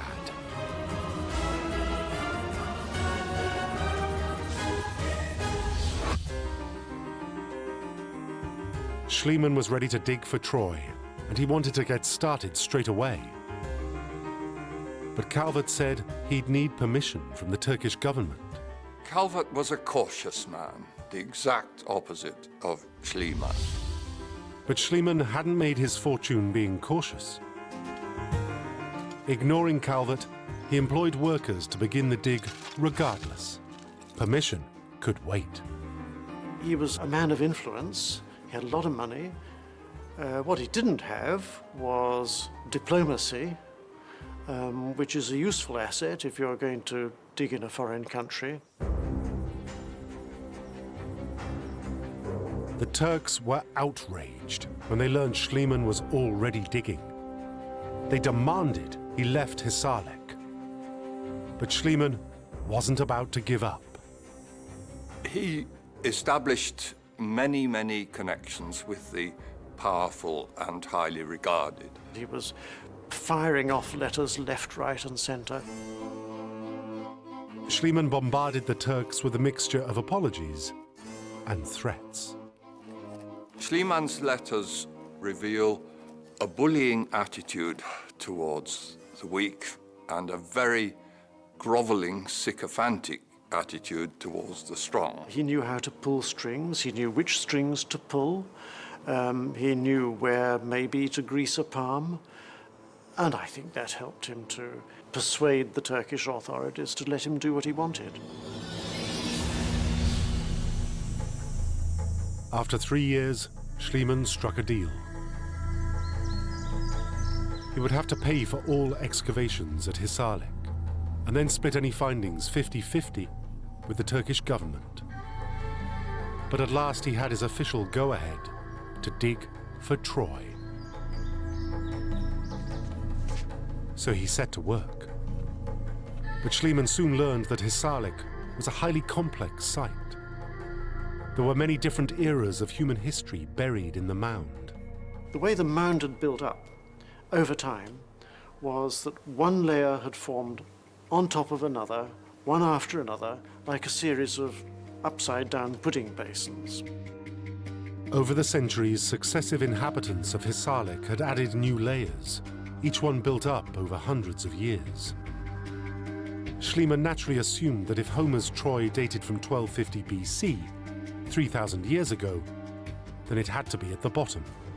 In Schliemann's mind, the fact that Homer is at the beginning of Greek literature meant that Homer's Troy must be at the beginning of the succession of Troys. Schliemann developed a plan that was simple and brutal. He would cut a massive trench, bulldozing right through the middle of the mound. To do that was an incredibly drastic measure, even by the lights of the 1870s. Schliemann wasn't like that. He just wanted to sort of cut straight through, find the treasure, build up the picture of Troy, and be the man who discovered Troy.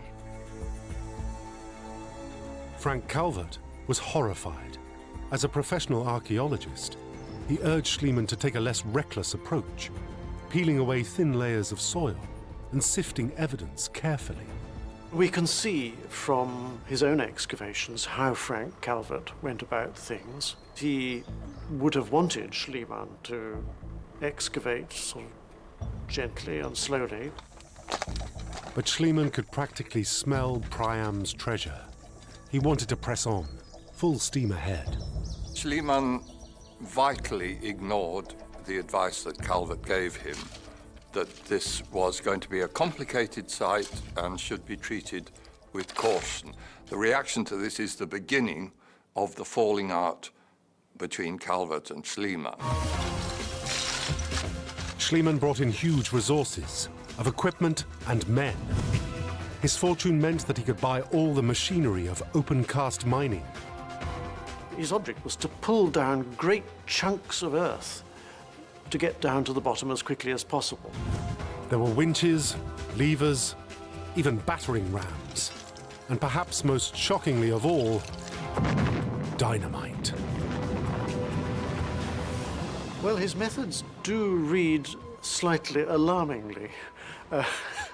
He was a thoughtless and clumsy archaeologist. He did not respect sites. He did not pinpoint things properly. It did mean that a lot of detail was lost to him if he was moving such large amounts of spoil.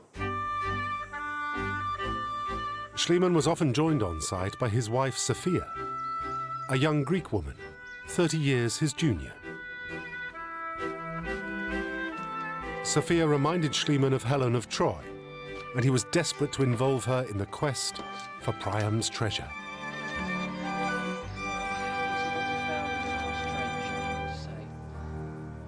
But so far, his finds were disappointing.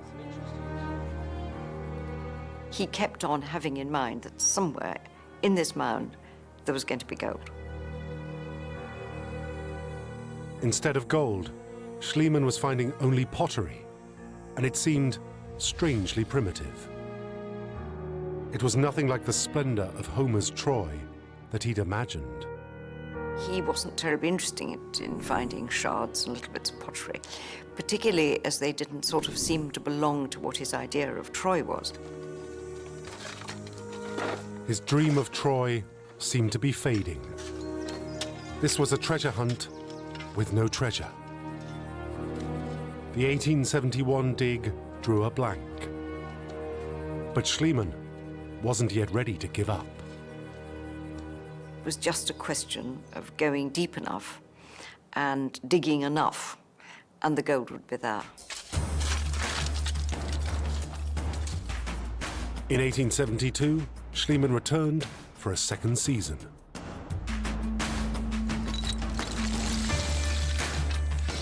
And at last, he got some real encouragement and some genuine treasure. His workers unearthed a huge marble frieze. It showed the god Apollo in his chariot, driving 4 horses.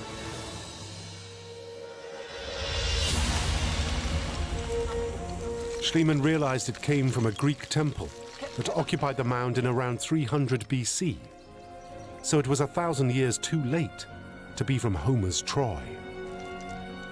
But he had, at least, found something. It was a very significant piece, and it must have had quite a high value. But there was a big problem with the find.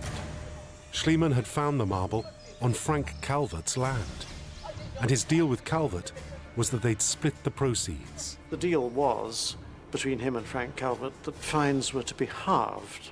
Well, you couldn't halve a thing like this. One or other of them had to have it. Schliemann haggled with Calvert as if they were rivals rather than partners. He was ruthless with people. If things didn't go his way, he could be hard and difficult. Schliemann offered to buy his share of the marble at what he claimed was its market price. Of course, the real value was much higher. It shouldn't have been a surprise to Calvert that Schliemann was a cutthroat businessman, but I think he was shocked by this all the same. It was the last straw for Calvert. He walked off the excavation.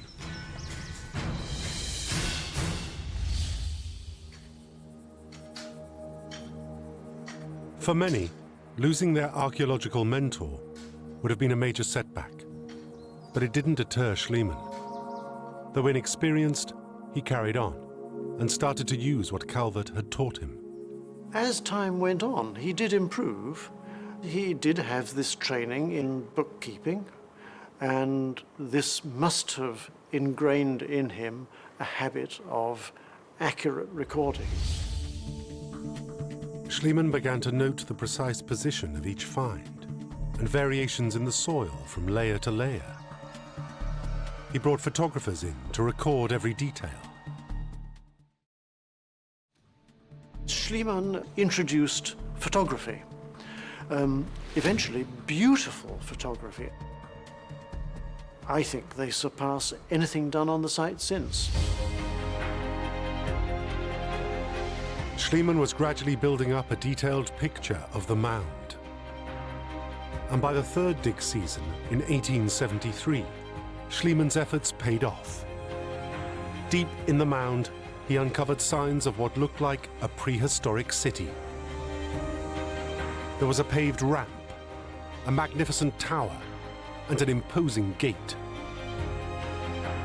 For Schliemann, it was everything that Homer had described as Troy. He was convinced he'd found the gateway to the palace of the great King Priam. And there was a gate, and there was behind it a building which he thought might be Priam's palace. So he was definitely of the view that this fitted with Homer. By the close of that season, Schliemann had uncovered another vital clue. He had found what he thought was very important, which was that the period he was investigating had been heavily burnt. This charring and ash was on the layer Schliemann called Troy II, just above the bottom of the mound. Here, it seemed, was the proof he had been searching for. For Schliemann, these were clear signs of Troy's infamous destruction by fire, once the Greeks had laid siege to the city. Schliemann was convinced this layer was Homer's Troy, and trumpeted his discovery to the world. But when the news reached his hometown of Berlin, Schliemann was stunned to find himself the object of ridicule. The attacks on Schliemann were astonishingly strong and hard. His whole manner of publicizing them just invited academic scorn. He was caricatured in the press as a gold digger with a trophy wife. His methods were mercilessly lampooned. The Berlin intelligentsia thought he was vulgar and provincial. This mania for gold meant that he was a treasure seeker. He was not a serious inquirer after the truth. And Schliemann found this very hard. Worst of all, his key findings about Priam's palace and Homer's Troy were dismissed. His methods lacked precision, and his one find lacked a date. Schliemann accused his enemies of libel and lies. But privately, even he was racked with doubts. In Schliemann's mind, there were two particularly serious problems with the site of Troy II. He did by 1873 realize that the site was really too small by comparison with what you'd expect from Homer. According to Homer, Troy was a well-peopled city of approximately 100,000 inhabitants at the time of the Trojan War. But the site Schliemann had found was only the length of a football pitch along the side. If Troy II was really Homer's magnificent city, it should be bigger. This is too small, obviously, for the great city that Homer talks about.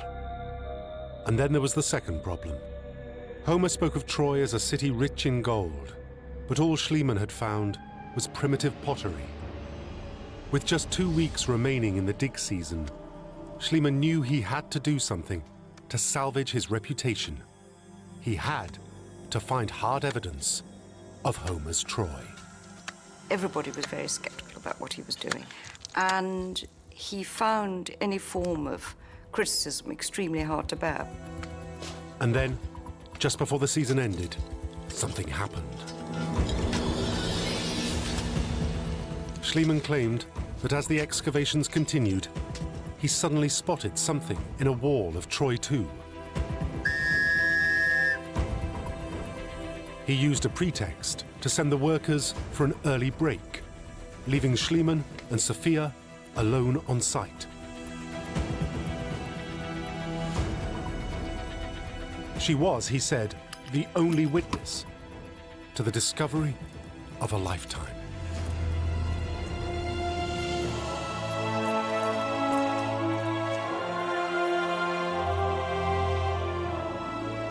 There it is. There is this astonishing cache of brightly shining gold. And it's everything he always dreamt it might be.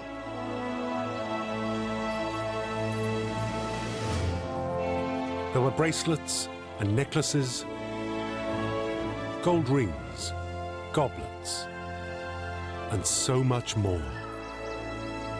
It was gold and silver vessels and a lot of bronze objects, all apparently packed up into one tight little collection.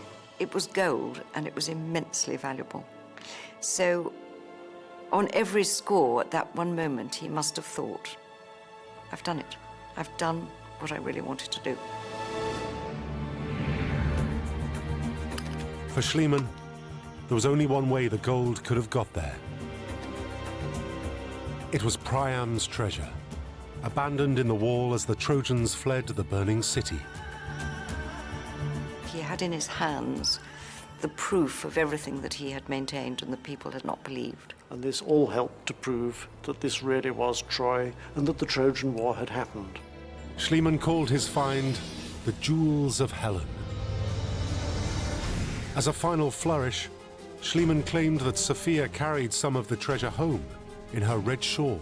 You can sense this unbelievable excitement about what was going on. Once again, Schliemann shouted his discovery to the world. But this time, he chose an ingenious way to go about it.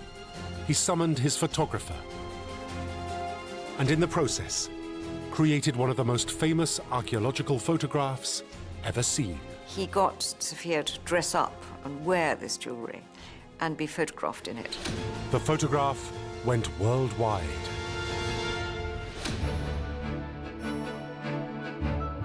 It was a brilliant piece of public relations. Schliemann was now famous. That, in a sense, was almost his finest hour, to say to all his opponents, look, I got the jewellery, and what's more, here it is on my wife. But back in Berlin, Schliemann's critics were enraged. For them, the photograph was proof once more that Schliemann was a treasure seeker, not a serious archaeologist. The photograph must have been almost most calculated to drive his opponents completely mad. The establishment ramped up their attack. And Schliemann's version of events gave his enemies the perfect ammunition. He was caught out by two unfortunate facts. He said that his wife, Sophie, was there at the time and helped him dig it out. It's totally untrue. She'd left earlier in the season to go home to Athens. Despite Schliemann's account, it seemed that he had invented a witness to a discovery that had never happened. Schliemann's response was that he simply wanted to involve Sophia in his life's work. Sophie didn't like archaeology at all, and she hated being on site, and Schliemann wanted her to be involved. He would do such a crass thing. Secondly, Schliemann was shifty about where exactly he had found the treasure in Troy too. Sometimes he says he found it outside the citadel wall of Troy too. Sometimes he says he found it on the citadel wall of Troy too, and this is supposed to be an indication that the whole treasure was, or part of it, was made up. The allegations implied that Schliemann had the treasure faked by a jeweler, and even today, most experts agree that his accounts can't be trusted. The discovery of the treasure of Priam had been embroidered, manipulated, and was in part totally false. But despite all of the accusations, the public wanted to believe Schliemann, and crucially, the jewels themselves seemed to back him up. Schliemann had all his finds photographed or drawn by artists for publication. And when experts studied it, the treasure matched closely in style, as it would, if it was all from the same find. For all of the allegations, Helen's jewels seemed to be what Schliemann said they were.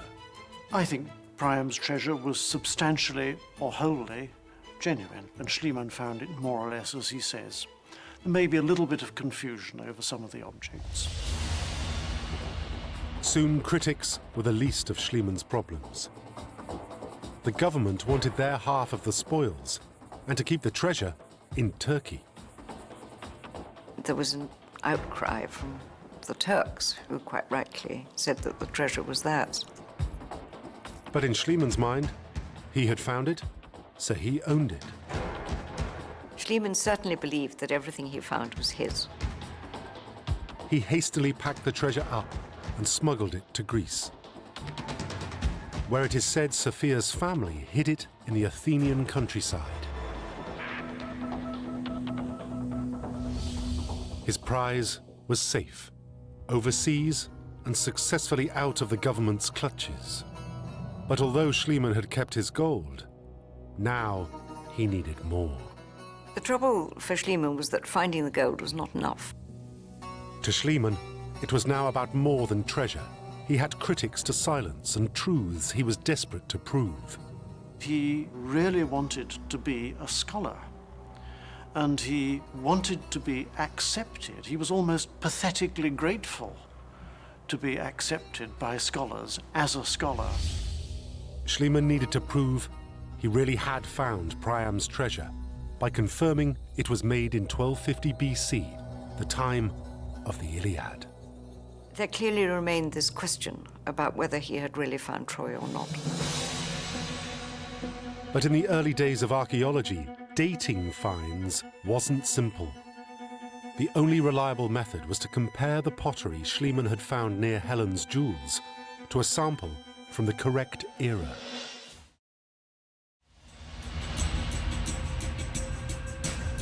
So Schliemann resolved to dig at the one place he was certain he could accurately date: Mycenae. Mycenae was the palace of King Priam's great nemesis, the Greek king Agamemnon. So it should have dated from the Iliad's era. And crucially, structures from that period had already been excavated there. If Schliemann could find pottery in Mycenae, he could use it to put a date on Homer's Troy and silence his critics. I think that Schliemann was so determined to prove that what he'd found was right. It was a sort of desperation in a way. With his reputation at stake, Schliemann set about his dig in Greece. Once again, he decided to excavate according to the clues in his favorite type of guide, the writings of an ancient author. The Greek writer Pausanias had said that 5 graves of King Agamemnon and his closest companions could be found at Mycenae. Experts thought Pausanias was highly unreliable, but Schliemann followed his descriptions like a guidebook. What he read in Pausanias was that Agamemnon had been buried within the wall. So Schliemann, ignoring the very fine-built tombs outside the walls, went and dug within the wall. Within days, he had found something. Tombstones marking out a circle of graves, each lined with treasure, exactly as Pausanias predicted.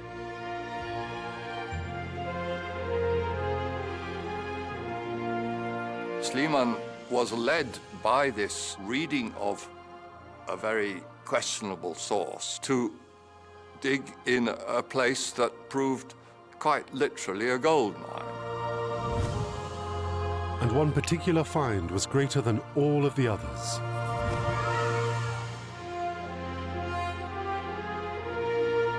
It was a funeral mask, found on the face of a 35-year-old warrior. A famous story says Schliemann cabled the king of Greece with the words, "I have gazed upon the face of Agamemnon." Schliemann's literal-minded approach shouldn't have worked, but it had. The same thing happened as had happened at Troy, that through a series of blunders, he stumbled upon a discovery of tremendous fame and appeal. But chiefly, for Schliemann, above all of these new riches, he had found sufficient proof to authenticate Troy. The layout of the palace and the style of the pottery told him what a power center of the 13th century BC would actually look like. He found there what the buildings looked like, what the pottery looked like, what the small finds looked like. With his newfound archaeological confidence, Schliemann believed that if he could return to Hisarlik just one last time, he could finally prove that he had found Homer's Troy. Bit by bit, he was beginning to assemble proof for what he was trying to establish, which was the legend of Troy and the siege of Troy. By 1890, Schliemann had repaired his relations with the Turkish government, and he was granted permission to tackle Troy one last time. His plan to use Mycenae's pottery and buildings to confirm once and for all that the mound at Hisarlik dated to 1250 BC, and that he really had found the treasure of King Priam. By now, Schliemann had recruited brilliant technical help in the form of the ingenious architect Wilhelm Doepfeld. He had a very good understanding of architecture and how to record it, and he had a very good understanding of how to put on paper the complexities of the site. Under Dörpfeld's influence, Schliemann was persuaded to turn his attention from Troy II to a layer called Troy VI, almost 40 feet nearer the surface. At just 6.5 feet below ground, Schliemann had previously ignored this level, passing straight through it in his search for Troy II. Dörpfeld suggested that they try digging for Troy VI further afield, away from Schliemann's previous excavations at the center of the mound. Sure enough, their broader excavation soon produced results. Troy VI was a much bigger city, with buildings and pottery matching those that Schliemann had found at Mycenae. Finally, Schliemann believed he'd found the object of his obsession, Homer's Troy. But with triumph came devastating realizations. If Troy VI was Homer's Troy, then Troy II, where Schliemann had found Priam's treasure, couldn't be. I think it must be shattering for anybody to have their own discoveries and their own theses so conclusively disproved without really any scope for argument. And worse still, in his rush to reach the bottom of the mound, Schliemann had blasted right through the very city he had spent 20 years searching for.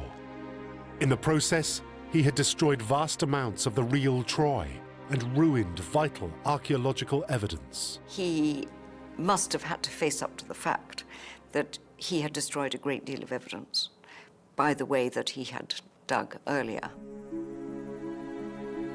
When the truth dawned on him, Schliemann was overcome by shock.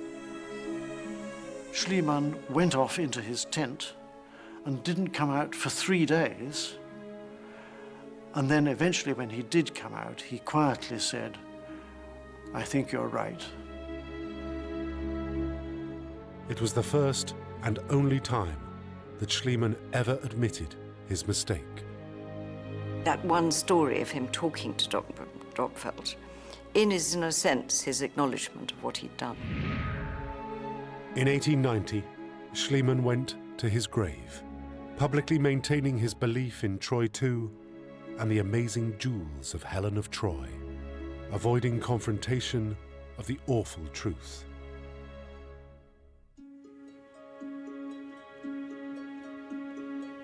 But the mystery of Priam's treasure was far from over. Schliemann bequeathed Helen's jewels to the Museum of Berlin, and there they lay safe until the 20th century, when they disappeared, becoming the lost jewels all over again. It was rather parallel to the whole story of the Troy treasure, which had always been a mystery. In April 1945, Berlin, like Troy, faced total destruction at the hands of enemy invaders. The Nazi Third Reich entered its final death throes in the Battle of Berlin as the Soviet Union's Red Army surrounded the city. But when Hitler was dead and the war was over, the treasure had vanished. Nobody knew where it was. It seemed to have disappeared. The Russians denied taking it, leaving Helen of Troy's treasure missing once more. Then suddenly, after almost 50 years, Heinrich Schliemann and his finds hit the headlines yet again. One of the world's most famous archaeological finds, the Trojan gold, goes on show in Moscow tomorrow. In 1994, after the fall of the Soviet Union, the Russians finally admitted to possession of the treasure. They felt they were entitled to it as war reparations for all the huge damage done by the Germans in Russia. The treasure was in Moscow and was put on display at the Pushkin Museum.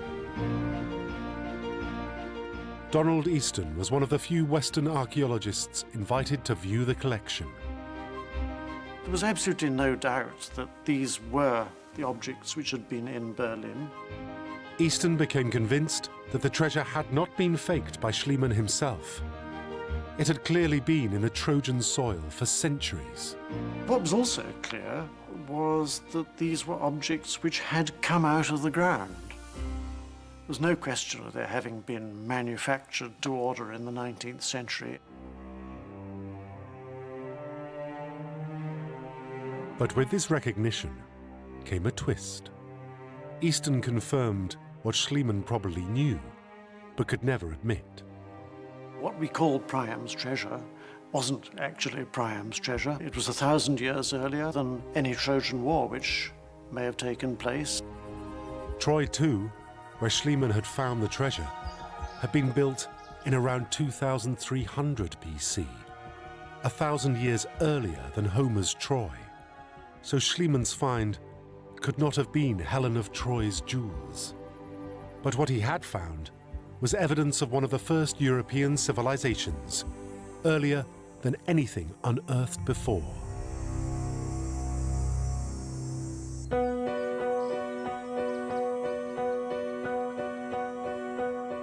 Today, Schliemann lies in a spectacular mausoleum in Athens.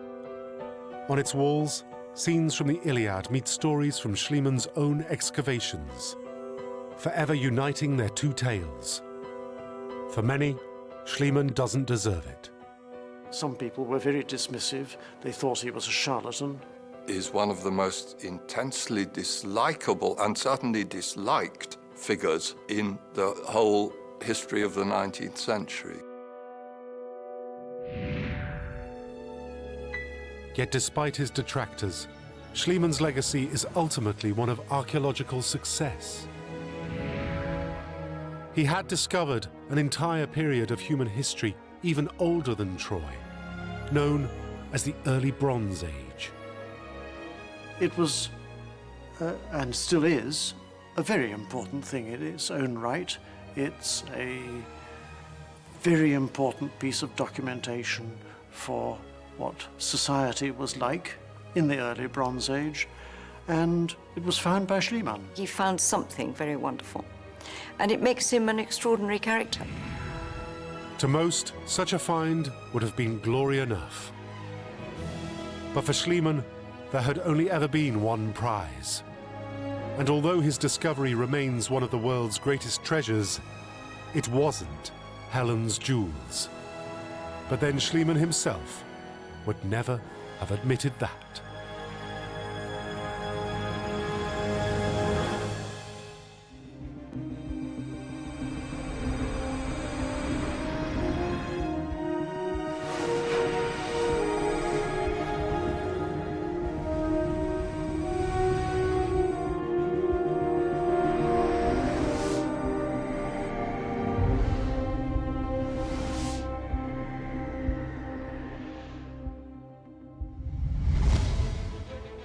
Unearthed from the searing deserts of the Middle East, an ancient text told of hidden treasures.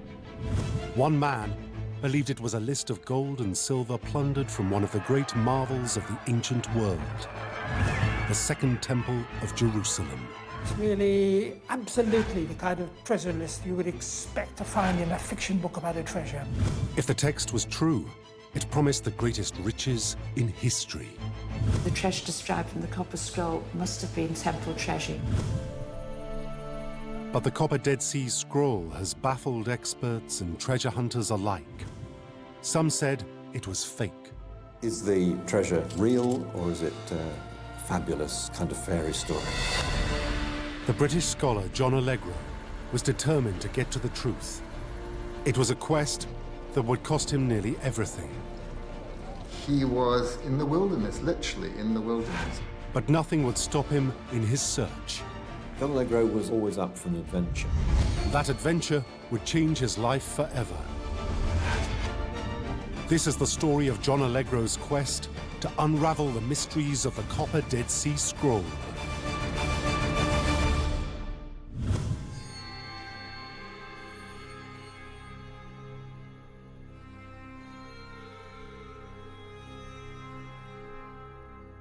The story of the Copper Dead Sea Scroll began with a chance discovery on the shores of the Dead Sea in what was then Jordan in 1947. A young Bedouin shepherd, looking for his goat among the high cliffs, had come across a cave. In the dark void, he discovered tall earthenware jars containing rolls of parchment wrapped in cloth.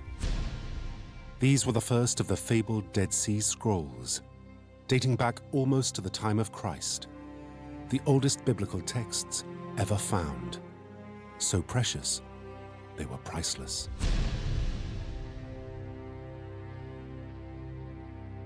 The Dead Sea Scrolls are texts written in Hebrew, in Aramaic, a few in Greek, from the time of Jesus. They contain copies of books of the Bible, which are 1,000 years earlier than any copy we had before. They fill in a gap in our knowledge, and they enable us to discover the roots of both Christianity and Judaism. They are fantastically important. The Bedouin were quick to realize the value of their find, and a frenzy of scroll hunting began. The number of items that came out of the caves was enormous, maybe 87,000 different fragments, representing about 940 different individual scrolls. In Jerusalem, scholars were desperate to preserve the fragments, so they bought the scrolls from eager Bedouin, selling the precious manuscript parchment at high prices. With the Dead Sea Scrolls, we've suddenly got an enormous quantity of Hebrew and Aramaic literature from the time of Jesus.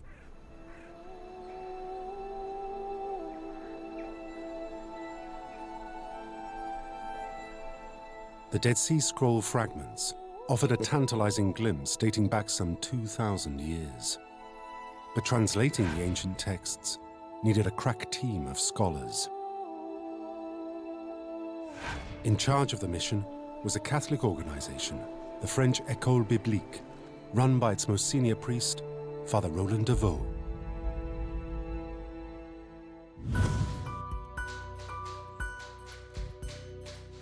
He put out an urgent call to the world's finest biblical scholars. At the University of Oxford, the request was put to a talented PhD student, John Allegro. He was no bookish academic. He was a man who had once faced the worst of human nature.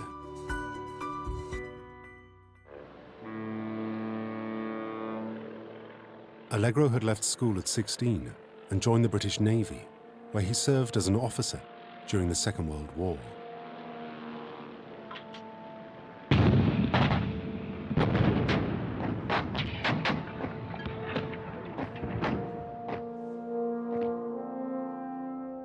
After the conflict, he immersed himself in history, studying the original languages of the Bible, Greek, Hebrew, and Aramaic.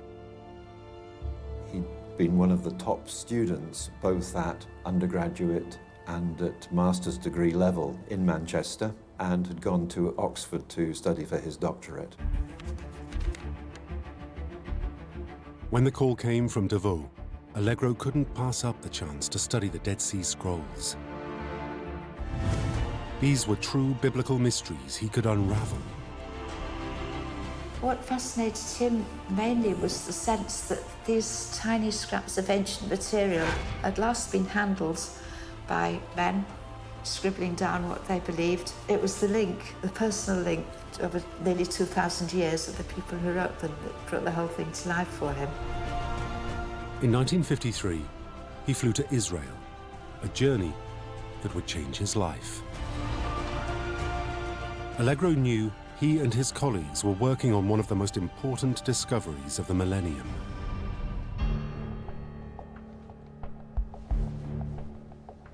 But one scroll in particular caught Allegro's eye. Unlike all the others, it was not made of papyrus. The copper scroll is made of very well-refined copper. This strange copper scroll was discovered in 1952 in a cave located along a small area on the shores of the Dead Sea, known as Qumran.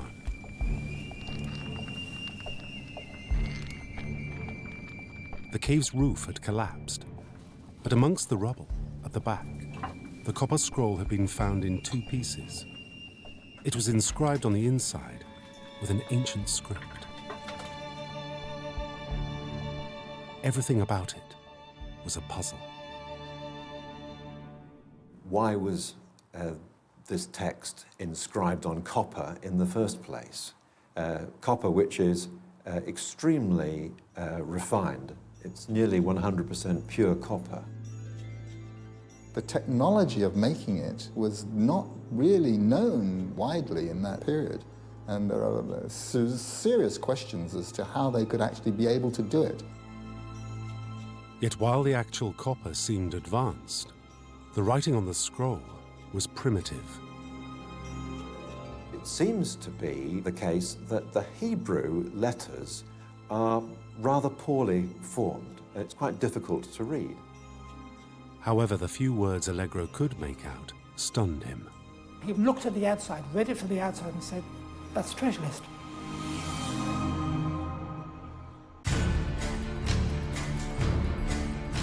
Allegro couldn't believe his eyes. It seemed he was looking at the answer to one of the great mysteries of the ancient world. In AD 70, the Romans sacked Jerusalem and ransacked the Second Temple. The temple was the holiest place in the Jewish faith. Built on the site of the fabled Temple of Solomon, it was filled with vast treasures accumulated over centuries. Some of the treasure is gold and silver. Some of it is pottery and other artifacts, the possessions of the high priest. The precious items that were in the temple at Jerusalem would have been of enormous value, huge amounts. The Romans looted, plundered, and destroyed it.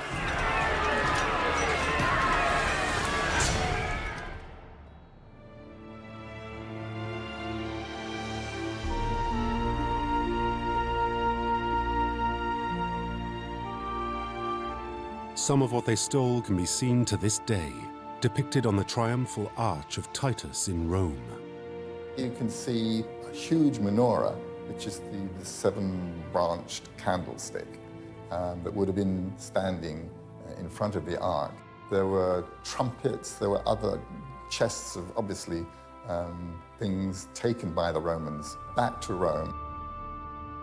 Folklore says the gold and silver was used to pay for the building of the Colosseum. But some believe that the Romans didn't steal all the treasure, that part of it was hidden away by the temple priests. Could Allegro be looking at a 2,000-year-old treasure map that might lead him to one of the greatest discoveries of all time?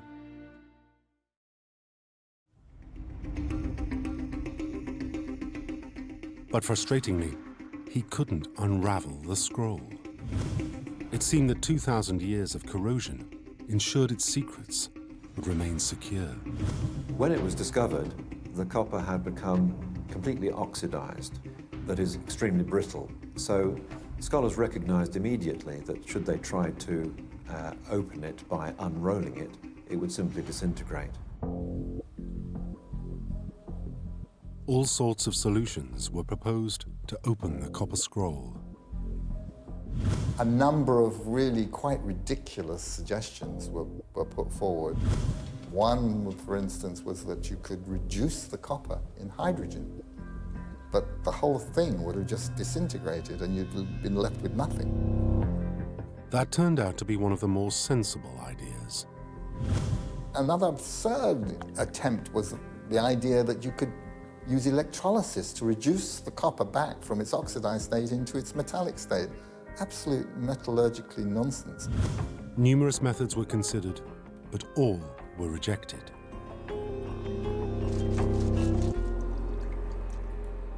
There seemed to be no way of retrieving the scroll's tantalizing secrets.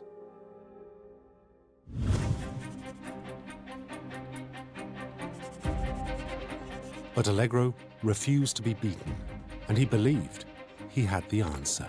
Aleister was the kind of character that wouldn't just say, yes, it'd be a nice idea if we could open it, wouldn't it? He very definitely would say, well, how are we going to open it? Let's do it. He was now lecturing at Manchester University, which boasted one of the finest engineering departments in the world. The challenge would be a golden opportunity for them. But their response took him by surprise. Allegro's head of department in Manchester was very determined that the reputation of the University of Manchester should not be put at risk by something going disastrously wrong with this scroll.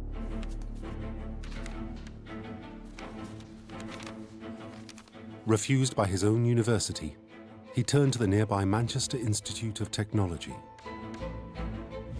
The head of department, Professor H. Wright Baker, embraced the opportunity and proposed a radical solution.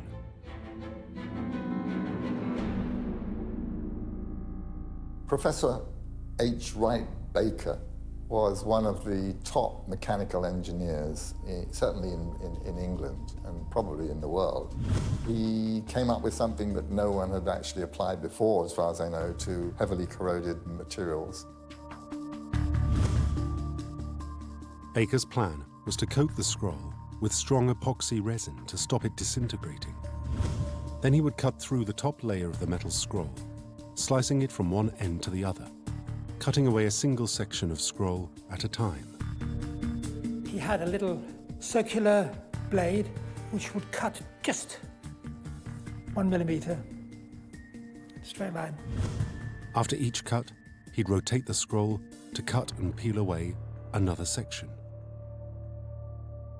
The trick also, of course, was to try to cut in places where there wasn't any writing. He began the job in the utmost secrecy. Baker was so nervous about making the first slice and destroying the precious scroll that he went ahead without even telling Allegro. Wright Baker wouldn't let anybody except himself witness the first cut, just in case something terrible went wrong. He would, I think, have been absolutely scared that he was going to be the one responsible for destroying the copper scroll.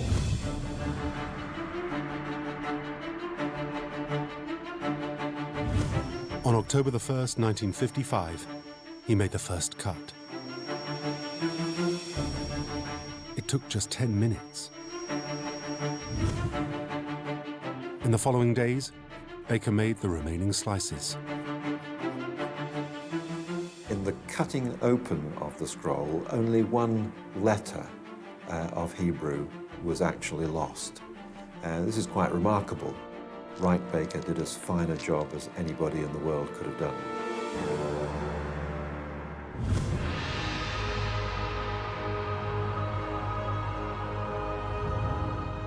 And so Allegro became the first man to see the scroll's ancient text, revealed for the first time in almost 2 millennia.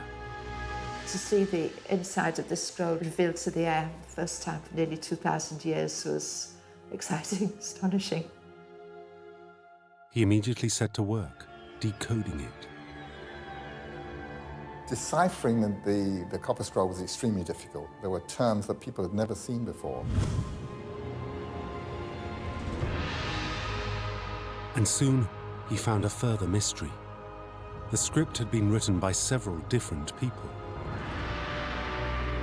It seemed that the scribe, or in fact scribes, because I think they found at least 3, if not 4, different hands been at it, could possibly not have really understood what they were copying.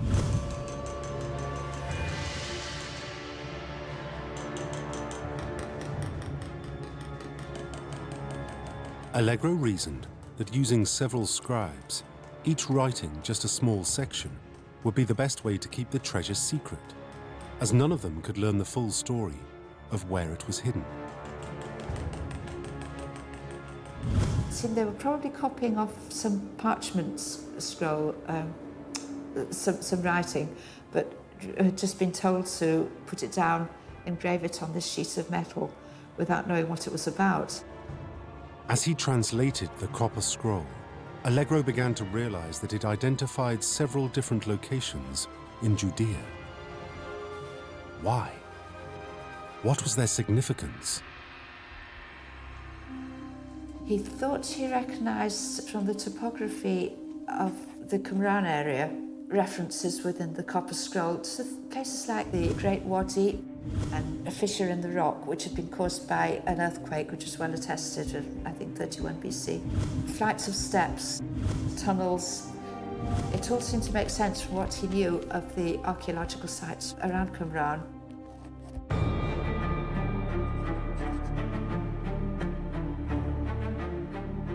But critically, the more Allegro studied the scroll, the more certain he became that there was only one place the riches it described could have come from.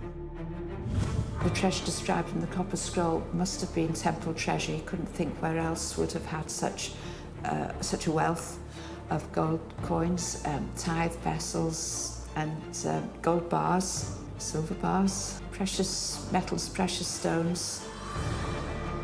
Because the treasure was so precious, Allegro believed that whoever had hidden it had created an inventory which had been scribed onto extremely pure copper, soft enough to roll. It was not normal to be engraving on copper at that period in history, Second Temple period. There wasn't copper of that purity available to actually do the engraving, and the fabrication techniques they were using were quite unique. It's a one-off. Unlike papyrus or parchment, the scroll was made to last, possibly for hundreds of years, awaiting a time when it was safe to recover the treasure.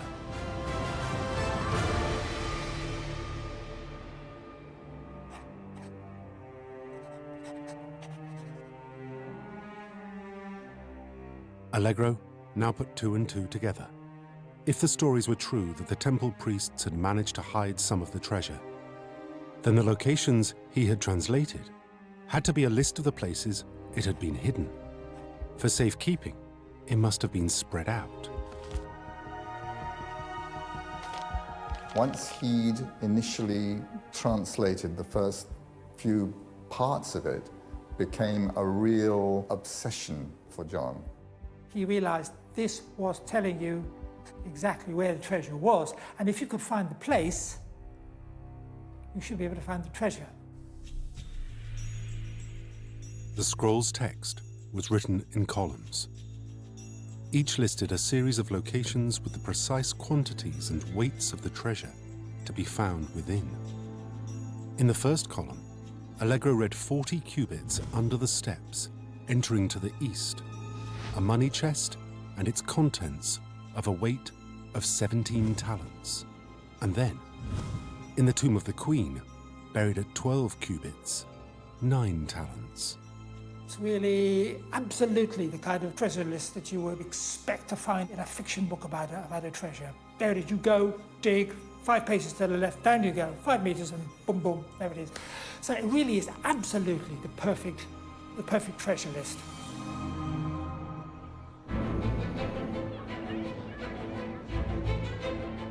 Allegro sent his translation to Father Roland de Vaux, the man in charge of the Dead Sea Scrolls project.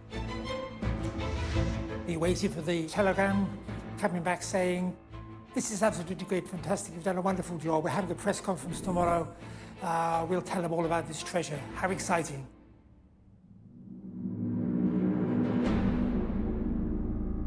But the answer was not at all what he expected.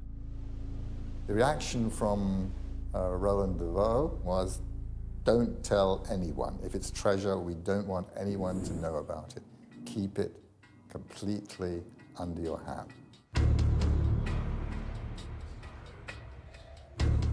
The fact was that de Vaux simply didn't believe the treasures described by the Copper Scroll were real. Nor did his most trusted expert, Father Joseph Milik. De Vaux certainly was skeptical about the reality of the treasure, and he'd appointed Joseph Milik to be the official editor of the Copper Scroll. Milik, his first reaction was that the scroll was a work of fiction and of imagination and was not to be taken seriously.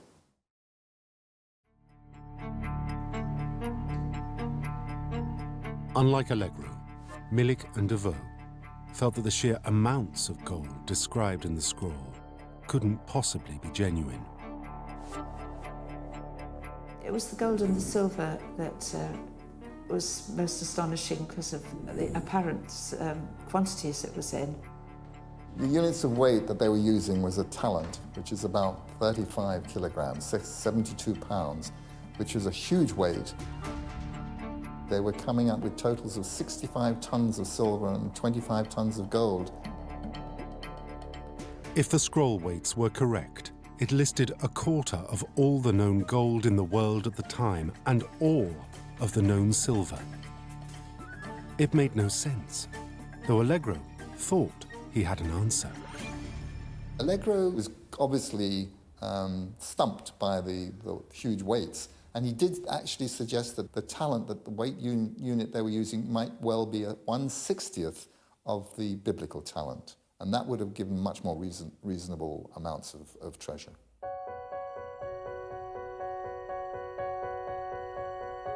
Devoe and Milik had another problem. All the other Dead Sea Scrolls were written on parchment. Why was this the only one engraved in copper? However, Allegro argued that this just added to the scroll's credibility. John Allegro was convinced that the treasure was real because the scroll was made of copper. It wasn't parchment or papyrus. Who would be writing such a fairy tale on copper? But was it just that? A 2,000-year-old fairy tale? Devoe and Milik's doubts threw the whole credibility of both the scroll and Allegro into question. This was his baby. He'd gone to all the trouble to get it open, and now he was not only being denied any of the spoils of his triumph, he was kind of being pushed aside, put out of the picture. He obviously resented it. Must have done.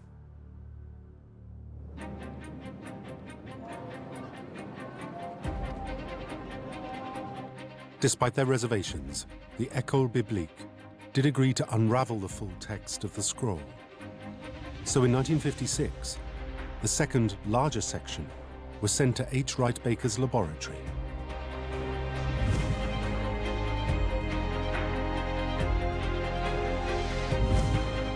Once opened, Allegro translated the text and sent it to Jerusalem as before. This time, Devoe didn't even believe he deserved a rejection letter. Allegro heard nothing from him at all. Suddenly, he found he was getting a very chilly reception indeed. He gathered that everything had changed. In fact, everything had been poisoned for him in Jerusalem. Convinced it was a fake, Devoe refused to let Allegro publish anything about the copper scroll. He was regarded as somebody who couldn't be trusted to keep quiet, that wanted to go out and tell everybody what he was finding in the scrolls. Allegro protested, demanding to be heard. The reaction from Devoe was swift and decisive. Allegro was ostracized. Wright Baker had been told he wasn't to be trusted, therefore he wasn't even allowed in the lab or in the lectures. He was threatened with not having his contract renewed, which would mean losing his job. Relations were then extremely strained. They virtually condemned his career to the wilderness.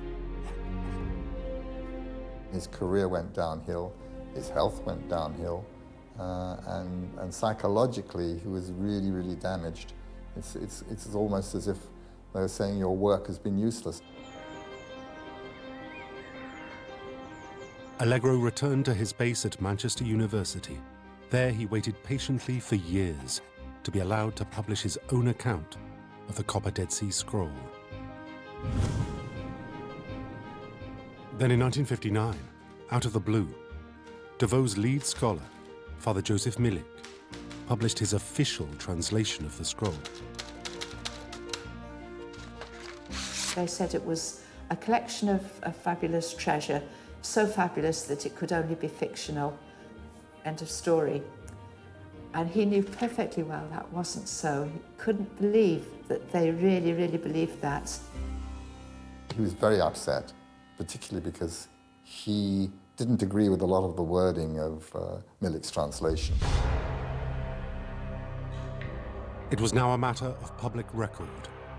The scroll to which he had dedicated so much of his professional life was a fake. Allegro was outraged. Allegro had played the game up to that time. He hadn't published anything before Millick had had a chance to put his ideas first. He was bursting to tell everybody about this. He'd gone to so much trouble to get it deciphered. He had been very patient. He had waited. I think he had any amount of frustration just built up. And he couldn't wait any longer, so he published. So against DeVoe's orders, he wrote his own account. News of the treasure was an instant hit. The book sold very well and very widely. It stirred the public imagination with the Dead Sea Scrolls once again. And Allegro didn't just publish a book. He was going to mount an expedition. He would go out into the desert to prove the scroll was real and find the treasure himself. He was sure of his readings of the scroll, that it was real and factual and not fiction. All he needed was backers. He could not rely on his colleagues in Jerusalem. He could not rely on the Jordanian Department of Antiquities. He could not rely on the University of Manchester. It was down to him. So Allegro cranked up his publicity machine, seeking backers from the press and public. The Daily Mail newspaper stepped up and part-sponsored his expedition. It even sent its star correspondent, Ralph Izzard, to cover the story. With millions of readers now following his every move, the pressure began to mount. Allegro now had to find the fabled treasure. I'm sure that Allegro had mixed feelings about the presence of the Daily Mail. On the one hand, he must have loved the idea that there was going to be this kind of coverage. On the other hand, I think he should have felt under pressure to find something really exciting because it was in the glare of publicity. The pressure was all the greater because he now had much of the Jordanian army at his disposal, courtesy of his second sponsor, King Hussein of Jordan. King Hussein recognized the huge significance of the Dead Sea Scroll material. The king personally supported Allegro's quest and mobilized his forces on the ground. King Hussein gave help with making the Royal Jordanian Army landing craft and overland vehicles, and also helicopter support available, which was extremely useful in ferrying supplies out to the camps. Allegro recruited a band of skilled but amateur enthusiasts. Archaeologists, architects, surveyors, technicians, and a cameraman to photograph the terrain described by the copper scroll.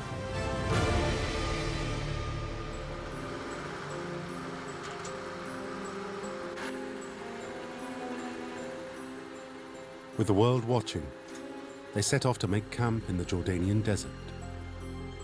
Allegro's first destination, the ancient ruin of Khirbet Mird in the Vale of Achor, known 2,000 years ago as Hyrcania. It was a fortress that Allegro believed was once the palace of King Herod of Judea when the scroll was made. Allegro's translation told him that 40 cubits, about 18 meters, under some steps, entering to the east, lay a money chest, its contents weighing 17 talents, nearly 2 kilos. And incredibly, they found something.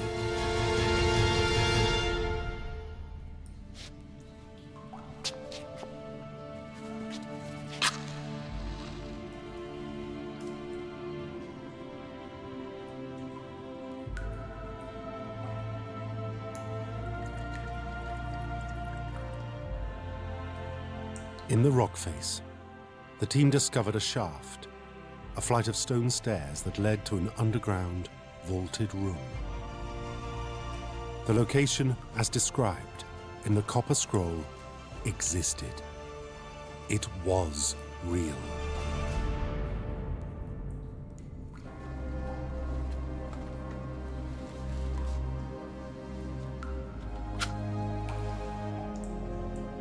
But vandals had wrecked the site.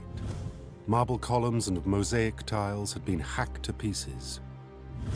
And any treasure that had been hidden there had vanished.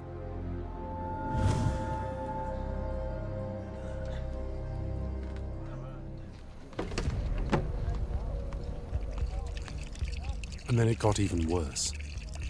When Allegro and his team went back to camp to lick their wounds, their disappointment was quickly swept away by terror.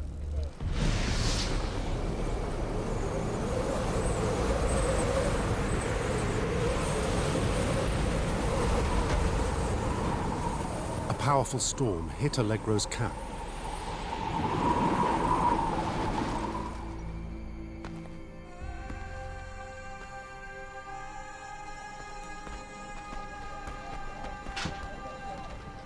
It flattened their tents, wrecked their stores, and they lost all their precious water.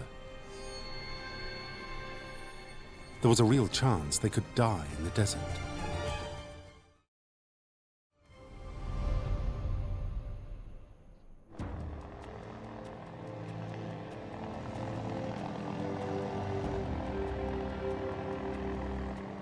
But luckily, Allegro's friend, King Hussein, had been keeping a close eye on the expedition. In the morning when the storm had died down, they found the Royal Jordanian Army trucks on their way, bringing fresh water supplies, fresh equipment, and helping to get them established again, and peg them down a bit more firmly on the rock for the next time.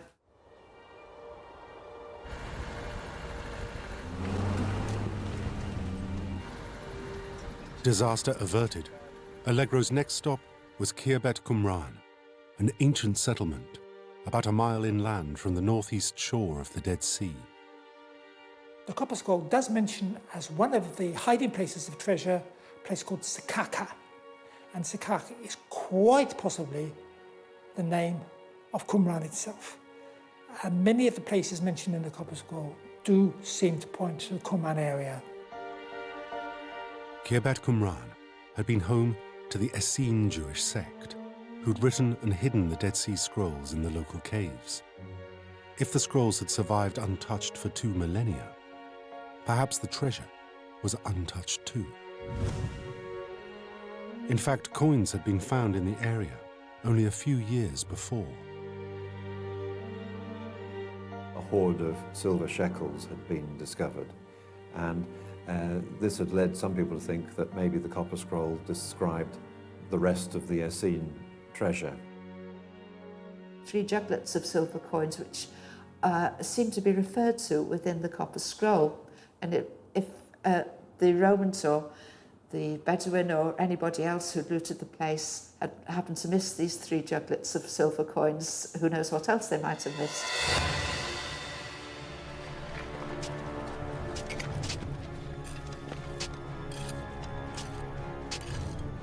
Allegro's team swept the site with metal detectors. The occasional ping of the machines raised their hopes. But in fact, the sensors were being triggered by the natural magnetism of the rocks. By now, press from around the world were following Allegro's treasure hunt. They needed a story. They had expected to have to fight his way through a throng of journalists every time he stepped outside. They were after pictures of him finding treasure. Allegro then searched a concealed cave, high in the cliff face.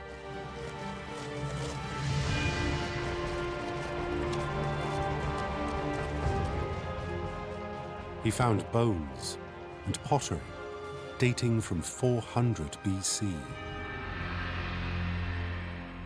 But no treasure. The press would have to wait.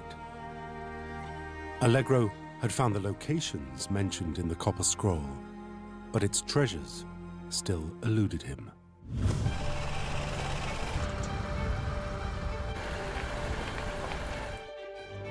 Undaunted, he pushed on to Jerusalem. First, he dug in what he believed was the tomb of Zadok, the priest of Solomon's first temple. He followed the clues in the scroll, and sure enough, he found a tomb. But again, no treasure.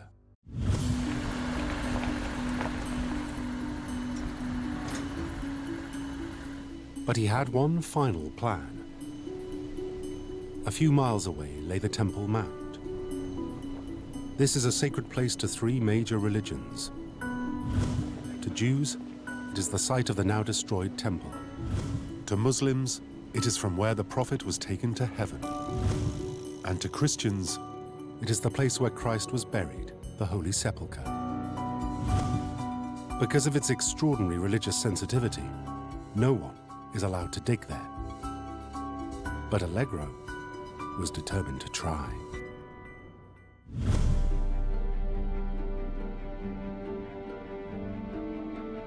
Allegro had heard that beneath the dome of the rock, there was a labyrinth of passages and chambers. The scroll mentioned 24 sites within the temple area. Maybe the temple treasure had been hidden underneath where it had once stood. Allegro tried to get permission from the Jordanian Antiquities Office and seemed to be getting somewhere. He filled in forms for here, forms for there, forms for the next person. He waited and waited.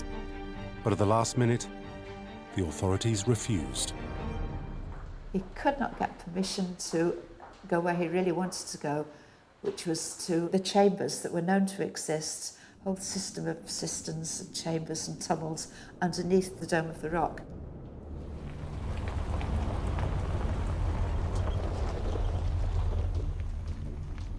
Despite his friendship with King Hussein, the army denied him access. The authorities were very reluctant to let anybody interfere with what the Temple Mount, let alone an individual enthusiast like Allegro. Allegro never really had a chance at the Dome of the Rock. Privately, Allegro suspected the hand of his old nemesis, Roland de Vaux.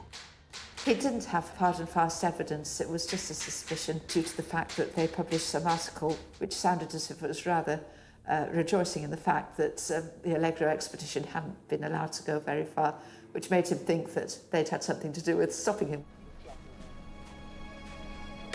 Allegro was more frustrated than ever. In Khirbet Mird, Allegro found nothing, and in Jerusalem he also found nothing. That is, of course, he found nothing where he was actually allowed to look.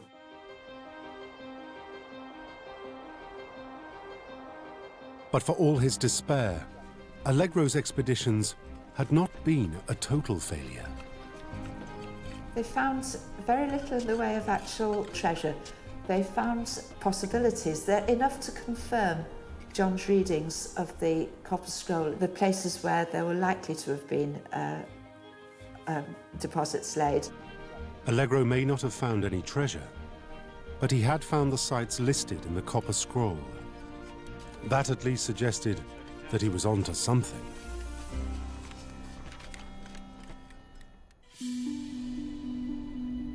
Not long after, Allegro received news of a breakthrough. A Bedouin friend had found secret caves that might hold the precious temple treasure. Back in Manchester, he went into fundraising mode once more. A year later, he'd raised enough money to return to the desert. His new destination was a place dubbed Christmas Cave, an area that was relatively unexplored. There had not really been an adequate survey of all the caves in the region, so he thought that he needed to begin somewhere. And Christmas Cave, which is the other side of the Wadi from Qumran, seemed like an excellent place to start.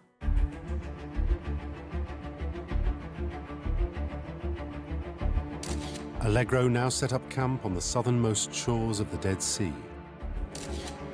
And this time he'd brought a huge and diverse group of adventure seekers. The hard work would be done by local Arabs, but he also was open-minded enough to take with him some student teachers. He used their enthusiasm to match his own as he set out on his quest. Joining the archaeologists and surveyors were a dozen female students. It still was pretty unusual for young women to join expeditions to places where there were absolutely no facilities of any sort, living in tents, no running water, no water at all except what was found in the pools and the wadis, absolutely no toilet facilities. But it was a big adventure and they coped extremely well.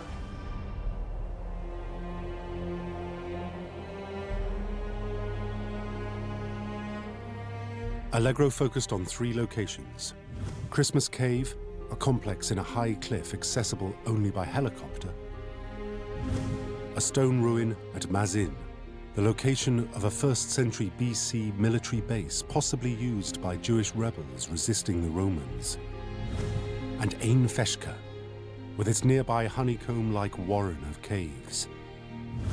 Once again, King Hussein lent his support, forcing his government to fast-track excavation licenses, whilst airlifting the equipment into camp. Soon Allegro and his trusted team could set off for Christmas Cave. They wormed their way inside and it was very dark and full of bats and they didn't think it was going anywhere, but the tunnel went on and on. The cave had already produced Roman period oil lamps and jugs of silver coins from Byzantine times. Surely there could be more.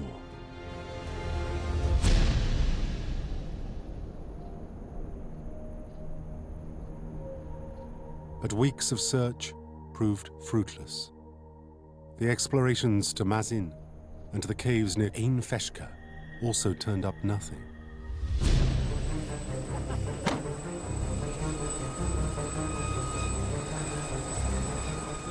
Then on Christmas Day, the pressure on Allegro reached a new level. King Hussein visited the camp. The king took a personal interest in what was going on in this particular expedition and came on Christmas Day to visit the expedition. Did John Allegro feel under pressure when the king arrived in the helicopter and greeted them all on Christmas Day? I think he should have felt under pressure, and a normal person would have done.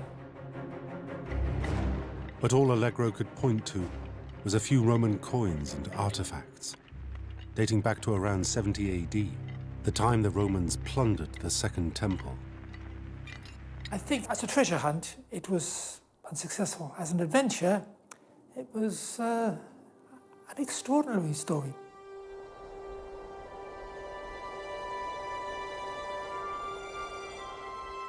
But for Allegro, adventure was not enough. He had given a decade of his life to unraveling the mysteries of the Copper Scroll. He'd been vilified, his career almost ruined, and he'd taken great risks to search for the hiding place of the ancient treasure. But finally, reluctantly, Allegro called time on his last expedition. He had failed to find any treasure listed in the Copper Scroll.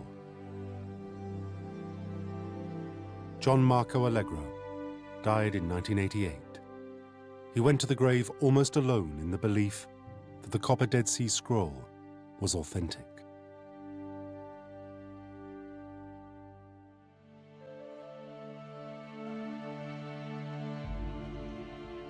But today, most scholars believe it really is a treasure map, giving directions to real treasures.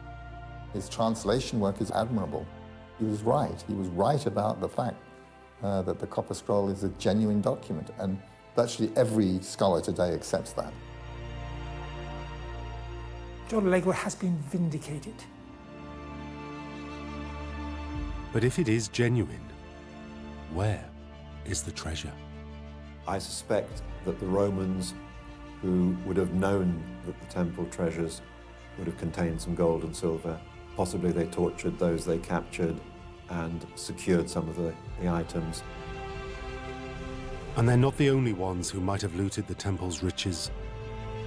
It doesn't seem to me unlikely that after 2,000 years of Bedouin roaming around, that treasure might have been found, and that we didn't know about it. And that sadly is the probable truth. In the intervening 2,000 years, it's very likely everyone's taken their share. The questions remain, no answers, just more questions.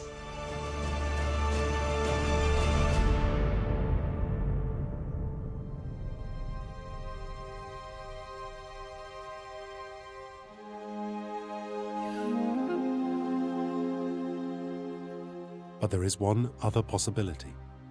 A small section of the copper scroll tells of another scroll, hidden in a tunnel in northern Kolit, containing further secrets of buried temple treasure. But the location of Kolit remains a mystery, and that means that at least some of the treasure could still be out there.